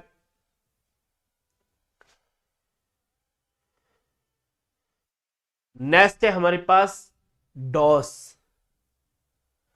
डॉस का फुल फॉर्म है disk operating system, disk operating system ये इसका फुल फॉर्म है, और इसी के फुल फॉर्म में इसका डेफिनेशन है, यानी ऐसा ऑपरेटिंग सिस्टम है जो हार्ड ड्राइव पर काम करता है। हार्ड ड्राइव मतलब देखो डिस्क है, तो जो हार्ड डिस्क होती है ना, हार्ड डिस्क पर जो रन करे वो हमारा यही है। तो इसीलिए डिस्क है ना, तो ये हार्ड डिस्क पर ही रन करता है, ये इसकी स्पेशल क्वालिटी है। तो दूसरा लिखना है ना सर, ये CUI या CLI, कई बार CLI बोला जाता है, CUI या CLI इंटरफेस पे काम करता है, यानी command user interface, command line interpreter या कमांड यूजर या कैरेक्टर यूजर भी बोला जाता है कई बार इसे, कैरेक्टर यूजर इंटरफेस, जो सिर्फ कमांड पर काम करता है। ये पहला पॉइंट निकल के आया। दूसरा पॉइंट है कि डॉस हमारा सिंगल यूजर और सिंगल टास्किंग होता है, यानी एक ही यूजर इस पे काम कर सकता है और एक ही टास्क कर सकता है एक समय में। ये उसकी स्पेशल क्वालिटी है। इतना सा बना के रखना है, इतने से काम हो जाएगा।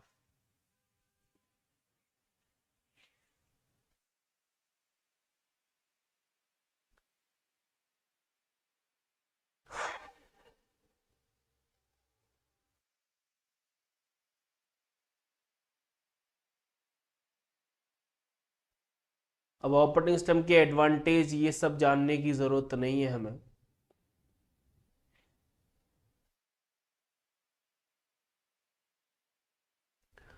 ऑपरेटिंग सिस्टम के कुछ टर्म हैं, क्योंकि ऑपरेटिंग सिस्टम का पूरा काम तो खत्म हो गया है, सिर्फ अब टर्म की बारी है, टर्म्स। क्योंकि वैसे तो ऑपरेटिंग सिस्टम की पूरी एक कंप्लीट किताब आती है, बट हमने यहाँ पर 1 घंटे में फिनिश किया उसे।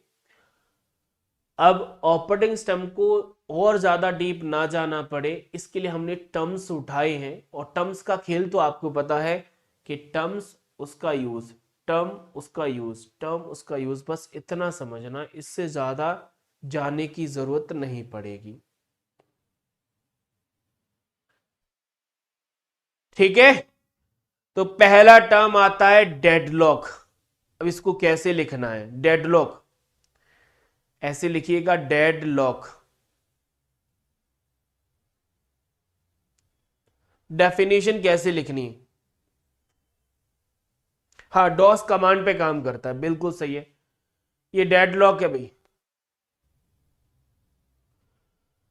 डेडलॉक में क्या होता है कि सपोजेड हमारे ऑपरेटिंग सिस्टम में एक प्रोसेस है P1, और P1 प्रोसेस को रिसोर्सेस 1 से काम करना है। यानी एक प्रोसेस है P1 जिसको रिसोर्सेस 1 से काम करना है, और एक प्रोसेस है P2 जिसे हमें रिसोर्सेस 2 से काम करना है। ये तो सिंपल सा प्रोसेस है, लेकिन डेडलॉक कब आता है? डेडलॉक का केस सुनिए। डेडलॉक के केस में क्या होता है कि प्रोसेस 1 जो है उसके पास रिसोर्सेस 1 अलोकेट किया गया कि भाई तेरे को इससे काम करना है, लेकिन वो कहानी वही है ना कि अपनी थाली तो है सामने, लेकिन पड़ोसी की में नजर है हमारी। तो प्रोसेस 1 के पास रिसोर्सेस 1 है, लेकिन वो ये चाहता है कि नहीं, मुझे रिसोर्सेस 2 से काम करना है। भाई अगर तेरे को रिसोर्सेस 2 से काम करना है तो 1 को छोड़ दे, लेकिन दिक्कत है वो छोड़ना भी नहीं चाहता। और यहीं तक बात नहीं रुकेगी, बात हमारा प्रोसेस 2 के पास भी जाएगा। प्रोसेस 2 के पास रिसोर्सेस 2 है, लेकिन उसकी भी नजर पड़ोसी की थाली पर है। यानी प्रोसेस 2 ये कह रहा है कि मुझे रिसोर्सेस 2 के साथ काम नहीं करना, रिसोर्सेस 1 चाहिए, लेकिन 2 को तो छोड़ दे, वो छोड़ेगा नहीं। यानी प्रोसेस 1 के पास एक ऑलरेडी रिसोर्सेस है जिससे काम कर सकता है, लेकिन वो उस रिसोर्सेस से काम नहीं करना चाहता, वो दूसरे से करना चाहेगा, उसे छोड़ेगा नहीं। दूसरा भी हमारे रिसोर्सेस पर नजर रख रहा है, लेकिन हम उसको छोड़ना नहीं चाह रहे। तो जब ऐसा केस बनता है हमारे ऑपरेटिंग सिस्टम में, तो वहां पर डेडलॉक की सिचुएशन आती है। कैसी आती है? डेडलॉक की। इसको आप अपने प्रैक्टिकल एग्जाम्पल से डिफाइन कर सकते हैं। मैंने बहुत सरल एग्जाम्पल बताया, डिफाइन कर सकते हैं। ठीक है, यानी डेडलॉक एक ऐसी सिचुएशन है जिसमें प्रोसेस ब्लॉक हो जाती है, मतलब प्रोसेस काम ही नहीं कर पाती, क्योंकि उनके पास रिसोर्सेस था तो, लेकिन इच्छा दूसरे की है। उस केस में ऐसे ही हमारे पास एक टर्म आता है ऑपरेटिंग सिस्टम में जिसका नाम है स्वैपिंग। स्वैपिंग एक ऐसा मैकेनिज्म होता है जिसमें एक प्रोसेस को टेम्पररी रूप से मुख्य मेमोरी से सेकेंडरी मेमोरी में स्वैप कराया जाता है, उस मेमोरी को अन्य प्रोसेस के लिए उपलब्ध कराया जाता है। सिंपल सा आप ऐसे समझिए कि हमारे पास पीसी है और हमारे पास कोई सेकेंडरी मेमोरी है। हम अगर पीसी से कोई डेटा यहां पर भेज रहे हैं ना, अगर हमने कोई डेटा पीसी से हार्ड डिस्क में कॉपी करा ना, दिस इज अ स्वैपिंग। ऐसे समझो कि जैसे हमारे कंप्यूटर में डेटा है, हम हार्ड डिस्क में ले जा रहे हैं, this is a swapping. Data को कॉपी करना, लेकिन कॉपी कहां कर रहे हैं वो ज्यादा जरूरी है, ठीक है, स्वैपिंग। आगे जाते, सेगमेंटेशन। सेगमेंटेशन मेमोरी मैनेजमेंट की ही एक टेक्निक होती है। जैसे मेमोरी का जो मैनेजमेंट हो रहा था ना ऑपरेटिंग सिस्टम के फंक्शन में, उसमें एक बार सेगमेंटेशन पूछा जाता है। तो सेगमेंटेशन में क्या होता है कि मेमोरी मैनेजमेंट का एक ऐसा टेक्निक है जो मेमोरी को मतलब वेरिएबल के साइज में डिवाइड, यानी हमारे मेमोरी को एक वेरिएबल साइज में डिवाइड करता है, और प्रत्येक वेरिएबल साइज को हम लोग सेगमेंट कहते हैं। या सिंपल वे में ये बोलो कि हमारे मेमोरी को अलग अलग सेगमेंट में डिवाइड करना सेगमेंटेशन होता है। क्यों? क्योंकि हम जब मेमोरी के स्पेस को किसी को अलोकेट कराते हैं तो अलोकेशन सेगमेंट में ही होता है, पूरा का पूरा नहीं दे देते। और ट्रबल शूटिंग तो कल हमने देख ही लिया था, यानी हमारे कंप्यूटर में कोई हार्डवेयर या सॉफ्टवेयर इशू है, उसको प्रॉब्लम को सही करना या फिक्स करना, यही हमारा ट्रबल शूटिंग आता है। और हमारे सिस्टम में जो हार्डवेयर या सॉफ्टवेयर इशू है, उसे अगर किसी सॉफ्टवेयर के द्वारा सही किया जाता है तो उसे हम डायग्नोस्टिक सॉफ्टवेयर कहते हैं। यानी डायग्नोस्टिक सॉफ्टवेयर एक ऐसा सॉफ्टवेयर होता है जो हमारी ट्रबल शूटिंग में आई प्रॉब्लम को सही करता है। ये हो जाते हमारे ऑपरेटिंग सिस्टम के टर्म्स। अब देखो, हमने ऑपरेटिंग सिस्टम पढ़ा और ऑपरेटिंग सिस्टम में सबसे इंपॉर्टेंट कंपोनेंट पढ़ा जिसका नाम है कर्नेल। अगर दोनों के बीच में कंपैरिजन किया जाए, दोनों के बीच में कंपैरिजन किया जाए तो हम ऑपरेटिंग सिस्टम की समराइज पॉइंट पर पहुंच जाएंगे। कैसे? देखो, ऑपरेटिंग सिस्टम हमारे सिस्टम सॉफ्टवेयर का सबसे जरूरी पार्ट है, जरूरी सबसे इंपॉर्टेंट सॉफ्टवेयर सिस्टम का ऑपरेटिंग सिस्टम है, और कर्नेल हमारे ऑपरेटिंग सिस्टम का सबसे इंपॉर्टेंट सॉफ्टवेयर कंपोनेंट है। यानी सिस्टम के लिए ऑपरेटिंग सिस्टम का मेन है और ऑपरेटिंग सिस्टम के लिए कर्नेल मेन है, ठीक है। ऑपरेटिंग सिस्टम का क्या काम था भाई? इंटरफेस देना यूजर और हार्डवेयर के बीच में। और कर्नेल का क्या काम था भाई? हार्डवेयर और एप्लीकेशन के बीच में इंटरफेस देना। अगर मतलब ऑपरेटिंग सिस्टम में जो इंटरफेस देने का जो काम कर रहा है वो कर्नेल ही करता है,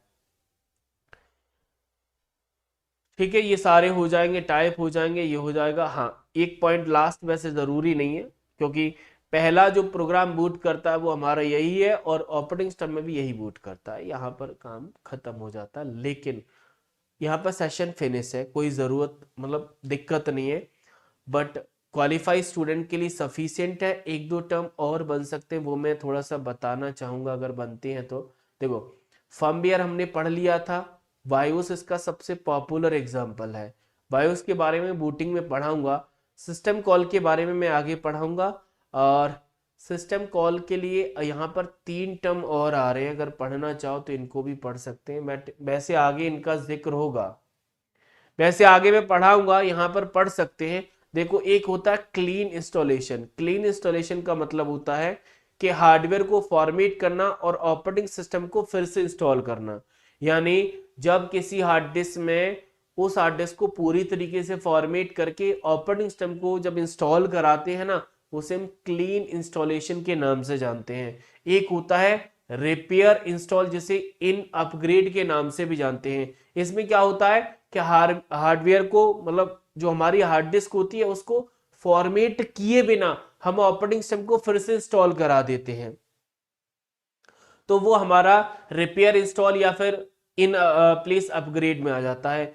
एक आ जाता है अपग्रेड। अपग्रेड का मतलब होता है कि मौजूदा ऑपरेटिंग सिस्टम के ऊपर हम उसका नया वर्जन इंस्टॉल कर देते हैं, तो वो हमारा अपग्रेड में चला जाता है। ये ऑपरेटिंग सिस्टम के इंस्टॉल के 3 टर्म है।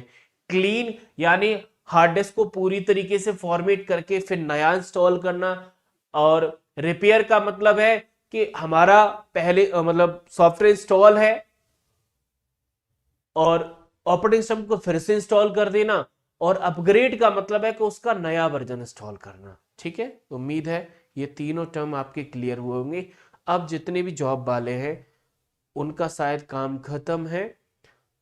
अब मैं कुछ एक और, वैसे इतना सफिशिएंट है सबके लिए, जितने भी स्टूडेंट लाइव है, चाहे वो जॉब में पास में है सब, लेकिन एक और कंसेप्ट बताना चाहता हूं इसी में थोड़ा सा इन डीप करूंगा उसे। ये कंसेप्ट उनके लिए स्पेशल जरूरी है जिनका टारगेट है बड़ा, और जिनको एग्जाम सिर्फ पास करना है, उनको सिर्फ सुनना है। समझ पाए तो ठीक है, नहीं समझ पाए तो आपको टेंशन नहीं लेनी, क्योंकि ये ज्यादा डीप आता नहीं है। मुझे थोड़ा स्टूडेंट को समझाने की जरूरत है, इसीलिए मैं थोड़ा सा इनको इन डीप कराना चाहता हूं। उसका नाम है process in operating system. Process, सबसे पहली बात आती है कि what is a process. Process होती क्या है? तो प्रोसेस का मतलब है कि जब भी हम कोई टास्क करते हैं, कोई भी टास्क करना, वही प्रोसेस होती है। और प्रोसेस क्रिएट करी जाती, प्रोसेस की अलग अलग टाइप होती है। मैं अभी आऊंगा टाइप पर, प्रोसेस के टाइप पर आऊंगा। लेकिन जब प्रोसेस हमारी क्रिएट हो जाती है तो प्रोसेस की एक साइकिल चलती है, यानी जो भी प्रोसेस हमने क्रिएट करी, उस प्रोसेस के साथ एक्चुअली में क्या क्या हो सकता है वो सुनिए। जो भी प्रोसेस है, तो प्रोसेस के लिए पहला टर्म आता है जिसका नाम है न्यू। न्यू का मतलब होता है कि जब हमें नई प्रोसेस क्रिएट करनी है तब हम न्यू डिफाइन करते हैं। दूसरी है रेडी। रेडी का मतलब होता है कि सीपीयू को असाइन होने से पहले, मतलब कोई प्रोसेस क्रिएट कर दी और सीपीयू पर एग्जीक्यूशन के लिए जा रही है, उससे पहले जो प्रोसेस को बोला जाता है वो होती है रेडी, रेडी फॉर एग्जीक्यूशन। एक होती रनिंग। रनिंग का मतलब होता है कि उस पर हमारा सीपीयू एग्जीक्यूट कर रहा है, वो रनिंग प्रोसेस होती है। एक होती वेटिंग। वेटिंग का मतलब है कि प्रोसेस जब किसी रिसोर्सेस का इंतजार करे, किसी रिसोर्सेस का वेट करे फॉर एग्जीक्यूशन, तो वो वेटिंग प्रोसेस कहलाती है। और एक होता है टर्मिनेट। टर्मिनेट का मतलब होता है कि प्रोसेस को फिनिश कर देना, बंद कर। जिस प्रकार न्यू से हमारा प्रोसेस क्रिएट हो रहा था, उसी प्रकार टर्मिनेट से हमारा प्रोसेस बंद हो जाता है। अब जो प्रोसेस होती है, प्रोसेस के अगर काम करने के आधार पर या उसको जो रिसोर्सेस एक्सेस करे जाते हैं उसके आधार पर अगर टाइप डिफाइन करें तो तीन बनते हैं। एक सीपीयू बॉन्ड बनता है, एक इनपुट आउटपुट बनता है, एक कोऑपरेटिव बनता है। क्या मतलब है इनका? देखो, सीपीयू बॉन्ड का मतलब होता है कि ज्यादातर समय जब सीपीयू के इस्तेमाल में कोई प्रोसेस जाती है वो सीपीयू बॉन्ड कहलाती है। ऐसी प्रोसेस जो ज्यादातर इनपुट आउटपुट का इंतजार करती है, यानी किसी रिसोर्सेस का इंतजार करती है, उसे हम इनपुट आउटपुट बॉन्ड कहते हैं। और एक तीसरी होती कोऑपरेटिव। कोऑपरेटिव का मतलब है ऐसा प्रोसेस जो प्रोसेसर और कंज्यूमर दोनों के साथ मिलकर काम करे, यानी रिसोर्सेस भी पर्याप्त ले और सीपीयू के साथ चिपक के भी रहे, वो हमारा कोऑपरेटिव कहलाएगा। अब हमारे पास प्रोसेस की स्पेशल टाइप आती है जब हम प्रोसेस बनाते हैं। जब प्रोसेस हमने क्रिएट करी तो हमारी प्रोसेस के टाइप डिफाइन होती हैं, जिसमें वैसे तो कई और भी प्रोसेस है। जैसे जो प्रोसेस हमारी चलती है ना, उसमें दो प्रोसेस आती है। एक आती है हमारे पास फोरग्राउंड फोरग्राउंड प्रोसेस, एक आती है बैकग्राउंड प्रोसेस।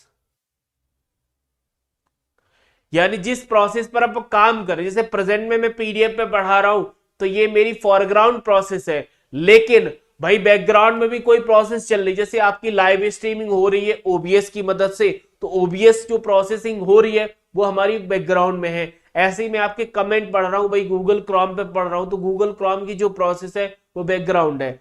तो भाई एक प्रोसेस हमारी फोरग्राउंड रहती है जिस पर हम काम करते हैं, जिसे रनिंग बोला जाता है। बाकी सारी प्रोसेस बैकग्राउंड कहलाती हैं। अब प्रोसेस जो क्रिएट होती है उनके टाइप, जिसमें सबसे पहले नंबर पे आता है ज़ोंबी ऑफिस, फिर आता है ऑर्फन जिसे अनाथ बोला जाता है। अगर मैं किसी प्रोसेस को ऑर्फन बोल रहा हूं ना, तो अनाथ का मतलब जैसे मैंने बोला था ना कि जो टर्म है अगर उनका हिंदी ट्रांसलेशन आप जानते हैं तो उसका डेफिनेशन वही फिनिश हो जाता है। जैसे ऑर्फन, ऑर्फन का मतलब क्या होता है, तो ऑर्फन का अगर हिंदी मतलब निकालेंगे तो उसे बोलते हैं अनाथ। अच्छा, अनाथ का मतलब क्या होता है, तो अनाथ वो होता है जिसके पेरेंट्स नहीं है, भाई वही तो होता है अनाथ। अब तो इसका डेफिनेशन यहां पे कैसे सेट होता है, तो ऑर्फन प्रोसेस ऐसी प्रोसेस होती है जिसकी पेरेंट प्रोसेस टर्मिनेट हो गई हो, भाई जिसकी जो पेरेंट प्रोसेस है वो टर्मिनेट, वो बंद हो गई हो, उसे हम ऑर्फन प्रोसेस कहते हैं। अब जूमी क्या होती है, तो जूमी एक ऐसी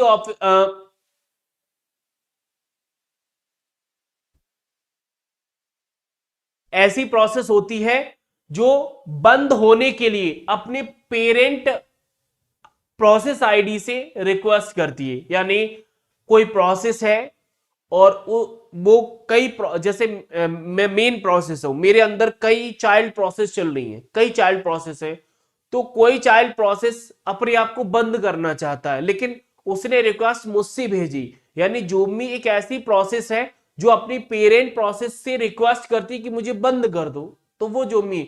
और जूमी में क्या होता है, और ऑर्फन में आपको पेरेंट प्रोसेस के लिए तो जो चाइल्ड प्रोसेस बची वो ऑर्फन कहलाती है। और डिमोन्स तो भाई बहुत है, डिमोन्स ऐसी प्रोसेस होती है जो ज्यादातर बैकग्राउंड में चलती है जिसका संबंध सीधा यूजर से। डिमोन्स का मतलब आप ये कह सकते हैं, एक और तरीका डिमोन्स को समझने का कि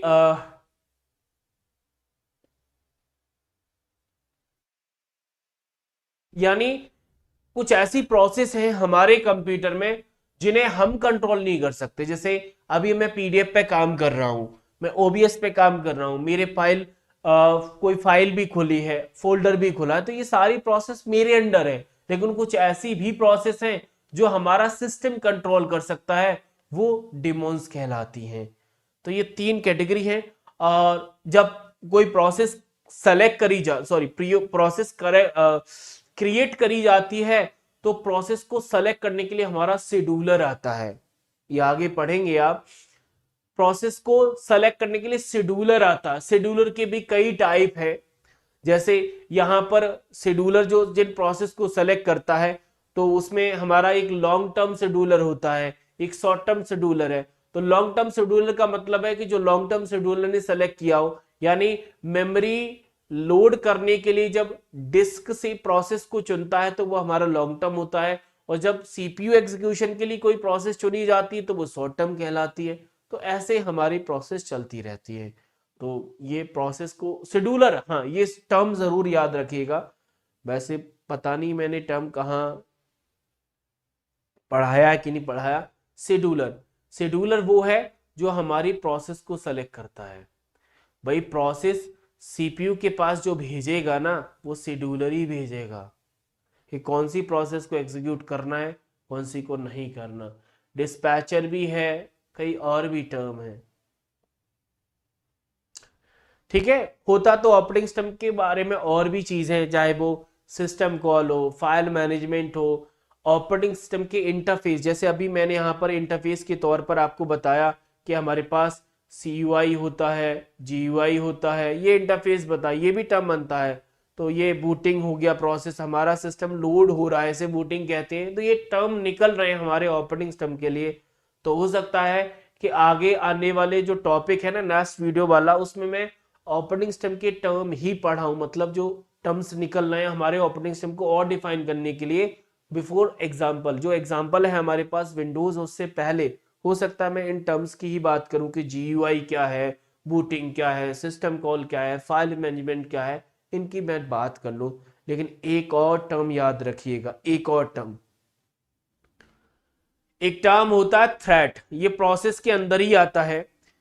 थ्रेट एक प्रोसेस के अंदर एग्जीक्यूशन के लिए सबसे छोटी यूनिट है। अगर पूछा जाए कि जब हमारी प्रोसेस एग्जीक्यूट हो रही है तो उसकी सबसे छोटी यूनिट थ्रेट कहलाती है, जिसे अक्सर हम लाइट वेट प्रोसेस के नाम से भी जानते हैं। क्यों? क्योंकि भाई प्रोसेस अगर प्रोसेस हो रही है तो लाइट वेटेड ही हो जाएगी, उसका वेट हल्का हो जाएगा। तो ये थोड़ा सा एडवांस चीजें थी जो मैंने बताया, मतलब एडवांस का मतलब ये नहीं है, थोड़ा प्रोसेस को सिंपलीफाई किया। क्यों? क्योंकि कभी एग्जामिनर ने अगर पूछ लिया तो फिर हम क्या करेंगे। ठीक है, अब चलिए जितना पढ़ा उससे रिलेटेड मैं थोड़े से क्वेश्चन आपसे पूछ लेता हूं, जिससे पता चल जाएगा कि हाँ सब कुछ सही चल रहा है या कुछ और करने की जरूरत है। चलिए अब थोड़े से क्वेश्चन पूछ लेता हूं, ज्यादा नहीं पूछूंगा, थोड़े से। ये क्वेश्चन बताइए, क्वेश्चन नंबर 34 बताएं। थोड़े से क्वेश्चन पूछेंगे जिससे चीजें डिफाइन हो जाएंगी। हाँ बात करूंगा मैं, अगले वीडियो में करूंगा इंटरफेस के बारे में। ठीक है, पहला क्वेश्चन आज के लिए, वैसे सीरीज में 34 है।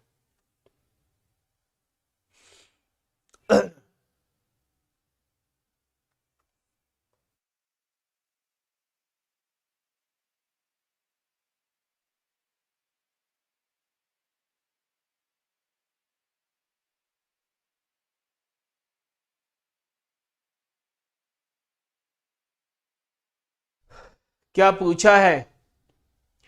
एक स्पेशल प्रोग्राम है। अब देखो, हार्डवेयर प्रोग्राम होता नहीं, ये प्रोग्राम होता नहीं, प्रोग्राम तो सर एक ही है भाई।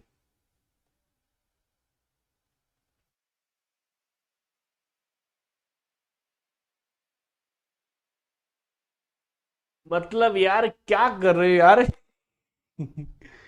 इतना बुरा आंसर करेंगे मुझे पता नहीं था। ऑपरेटिंग सिस्टम ही है ना प्रोग्राम यार, दूसरा कैसे लगा सकते हो आप? क्योंकि और कोई प्रोग्राम है ही नहीं।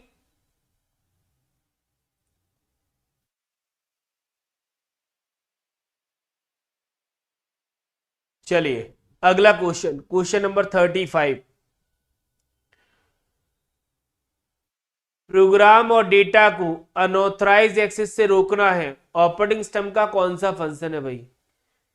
ऑपरेटिंग सिस्टम का वो फंक्शन बताएं जो हमारे डेटा या प्रोग्राम पर अनऑथराइज एक्सेस को रोकता है। भाई कोई मैलिशियस एक्टिविटी ना हो, कौन से फंक्शन में आती है?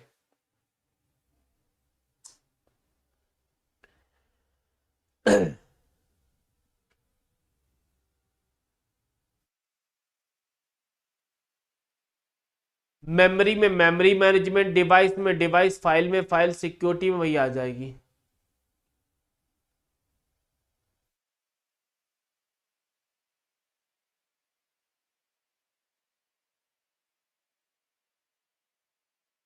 क्वेश्चन नंबर 36 करें।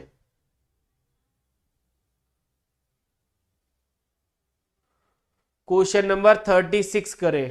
अच्छा बड़ा दिख रहा है, उम्मीद करूंगा सही करेंगे। पहले अच्छे से पढ़िएगा कि जब कंप्यूटर सिस्टम करप्ट हो जाता है, दूषित का मतलब है करप्ट, तो ओएस लोड नहीं कर सकता। ठीक है, तो कंप्यूटर सिस्टम, कंप्यूटर में फाइल, सॉरी सभी सेव फाइलों को पुनः प्राप्त करना है, मतलब रिट्राइव करने का सबसे आसान तरीका क्या है? सिंपल शब्दों में बोलूं, यानी हमारा सिस्टम खराब हो गया है। खराब है तो ऑपरेटिंग सिस्टम लोड नहीं हो रहा, क्योंकि ऑपरेटिंग सिस्टम लोड होगा नहीं मतलब चालू नहीं होता भाई। ऑपरेटिंग सिस्टम लोड होने, मतलब लोड ना होने का मतलब है कंप्यूटर चालू नहीं होना। अब कंप्यूटर चालू नहीं होगा, हमारे कंप्यूटर के में जो हार्ड डिस्क है ना, उसमें इंपॉर्टेंट फाइल सेव है, हमें वो फाइल चाहिए। कैसे ले सकते हैं आप? कैसे ले सकते हैं? पहला बोल रहा है कि भाई रैम को दुगना कर दें। भाई रैम तो तब दुगनी करी जाती है जब हमारा ऑपरेटिंग सिस्टम काम कर रहा हो और पर्याप्त वर्किंग मेमोरी ना हो, क्योंकि रैम वो है जो वर्किंग, जैसे प्रेजेंट में मेरे जो लैपटॉप है उसमें आपको स्क्रीन कभी फ्लक्चुएट नजर आती, क्यों होती है? क्योंकि पर्याप्त रैम नहीं है। 8 GB की रैम है, वो भी पूरी तरीके से भर के चलती है, तो मुझे भी रैम बढ़वाने की जरूरत है। ठीक है, ये पहला। भाई नया फाइल सिस्टम, फाइल सिस्टम कब लगाते हैं? जो फाइल को मैनेजमेंट करना है। भाई हार्ड डिस्क को फॉर्मेट कब? अगर आपने हार्ड डिस्क को फॉर्मेट ही कर दिया तो डेटा चला जाएगा, दूसरा लिखा है ना, क्या लिखा है, हार्ड डिस्क को निकालें और फाइल बैकअप के लिए किसी दूसरे कंप्यूटर में इंस्टॉल करें, तब बैकअप ले पाएंगे। सही है ना। तो ये होता है तरीका। भले ही मैंने आपको ये क्वेश्चन पढ़ाया नहीं, क्या मैंने आपको ये जो क्वेश्चन में तरीका लिखा है वो मैंने पढ़ाया था अभी वीडियो में? आप बोलोगे सर नहीं पढ़ाया। ये तो कॉमन पॉइंट है भाई, ये सोचना पड़ेगा, ऐसे ही सोचा जाता है एग्जाम में, तो पढ़ा हुआ चीज सीधे रिलेट करी जाती है। क्वेश्चन नंबर 37 बताएं। क्वेश्चन नंबर 37 बताएं। नीचे दिए गए ऑप्शन में से एक ऑप्शन वो चुने जो एक समय में एक से अधिक प्रोग्राम चलाने की सुविधा नहीं देता। ऐसा ऑपरेटिंग सिस्टम बताना है जो एक समय में एक से ज्यादा प्रोग्राम चलाने की सुविधा नहीं देगा। अब एक से ज्यादा प्रोग्राम नहीं चलाने का मतलब क्या है कि एक समय में एक प्रोग्राम, तो मतलब तो यही निकल रहा है ना भाई, अगर एक से ज्यादा नहीं चलेंगे तो एक चलेगा। अब एक प्रोग्राम कौन चलाता था? नहीं पता, जो भूल जाते हैं स्पेशली लिख लो भाई। कैसे लिखना है? DOS, DOS। सर ये सिंगल यूजर होता है। सिंगल यूजर का मतलब जानते हो, यानी एक समय में एक ही यूजर काम कर सकता है। दूसरा, सिंगल टास्किंग होता है, यानी एक समय में एक ही काम किया जा सकता है। और एक कंसेप्ट और है कि ये CUI इंटरफेस पे काम करता है, कैरेक्टर यूजर, यानी सारा काम इसमें कमांड का होगा। इसमें सबसे पॉपुलर जो डिवाइस है ना, कीबोर्ड, क्योंकि कमांड हमारी कीबोर्ड से ही लिखी जाती है ना, बस वहां से काम हो जाएगा।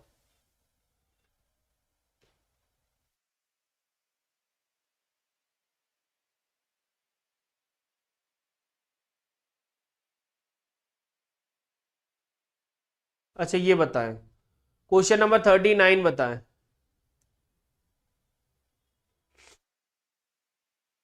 क्वेश्चन नंबर 39 बताएं।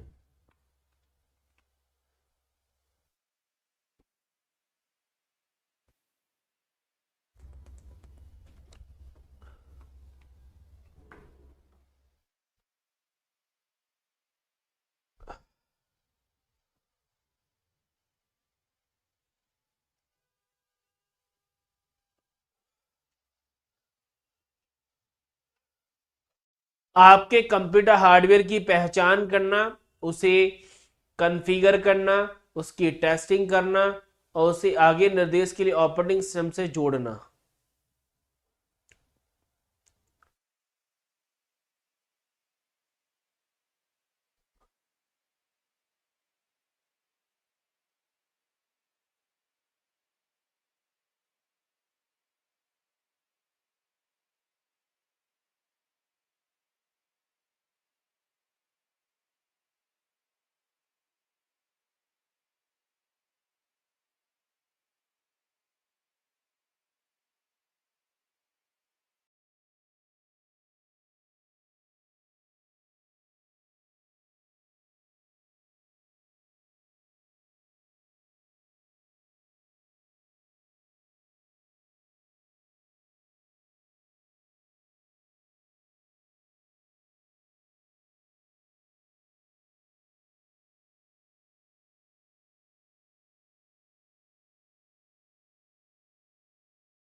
सॉरी वॉइस नहीं आ रही, ठीक है ठीक है ठीक है, चलिए कोई दिक्कत नहीं, मैं फिर से रिपीट कर देता हूं, आप अगला क्वेश्चन करें।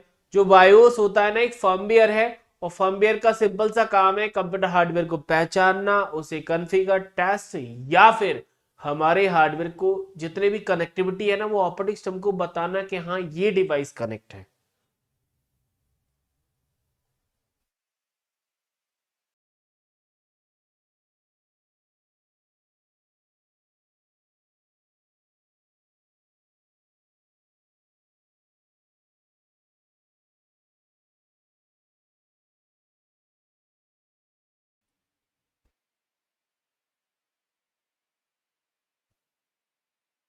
बताएं भाई। 42 क्या पूछा है? सीपीयू द्वारा एक स्विच करके कई कार्य एग्जीक्यूट करने को क्या संदर्भ, मतलब हमारा जो सीपीयू है एग्जीक्यूट करता है मल्टीपल जॉब्स। मल्टीपल जॉब्स का मतलब मल्टीटास्किंग।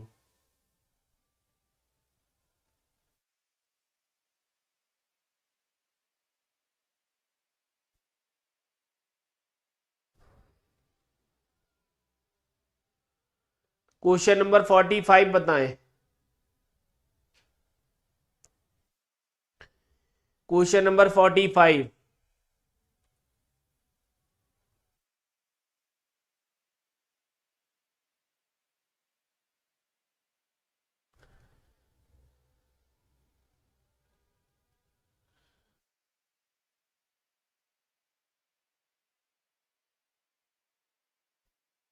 अच्छा पूछा क्या है? पूछा ये है कि मोबाइल ऑपरेटिंग सिस्टम बताना है। तो देखो, मैक हमारे लैपटॉप एप्पल के जो लैपटॉप पीसी उनमें होता है, ये पीसी में होता ही है। आईओएस की बात करें तो हमने पढ़ा था कि आईफोन में होता है, और आईफोन हमारे मोबाइल है, तो इसीलिए यही आंसर लग जाएगा।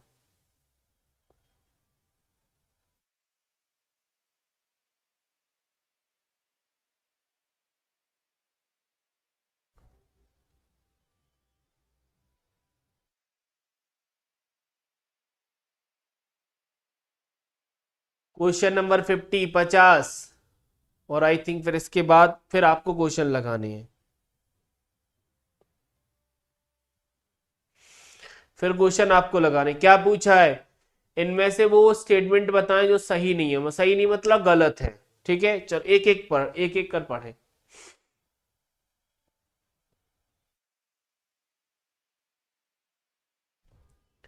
सही नहीं है मतलब गलत है। अब देखो, पहला ऑप्शन कह रहा है कि ऑपरेटिंग सिस्टम सॉफ्टवेयर का कलेक्शन है। ठीक है। ऑपरेटिंग सिस्टम कंप्यूटर सिस्टम के सिस्टम सॉफ्टवेयर का अनिवार्य कंपोनेंट है, मतलब सबसे मेन। ठीक है। एप्लीकेशन प्रोग्राम को कार्य करने के लिए आमतौर पर ऑपरेटिंग सिस्टम की आवश्यकता होती है। सही बात है। ऑपरेटिंग सिस्टम कंप्यूटर के लिए एक वैकल्पिक कंपोनेंट है। वैकल्पिक मतलब हो या ना हो। वैकल्पिक का मतलब जानते हैं सर, ऐसा कंपोनेंट जो हो या ना हो, जबकि आप जानते हैं कि ऑपरेटिंग सिस्टम सबसे मेन है, क्योंकि इसके बिना चलेगा ही नहीं। चलेगा नहीं तो फिर डब्बा।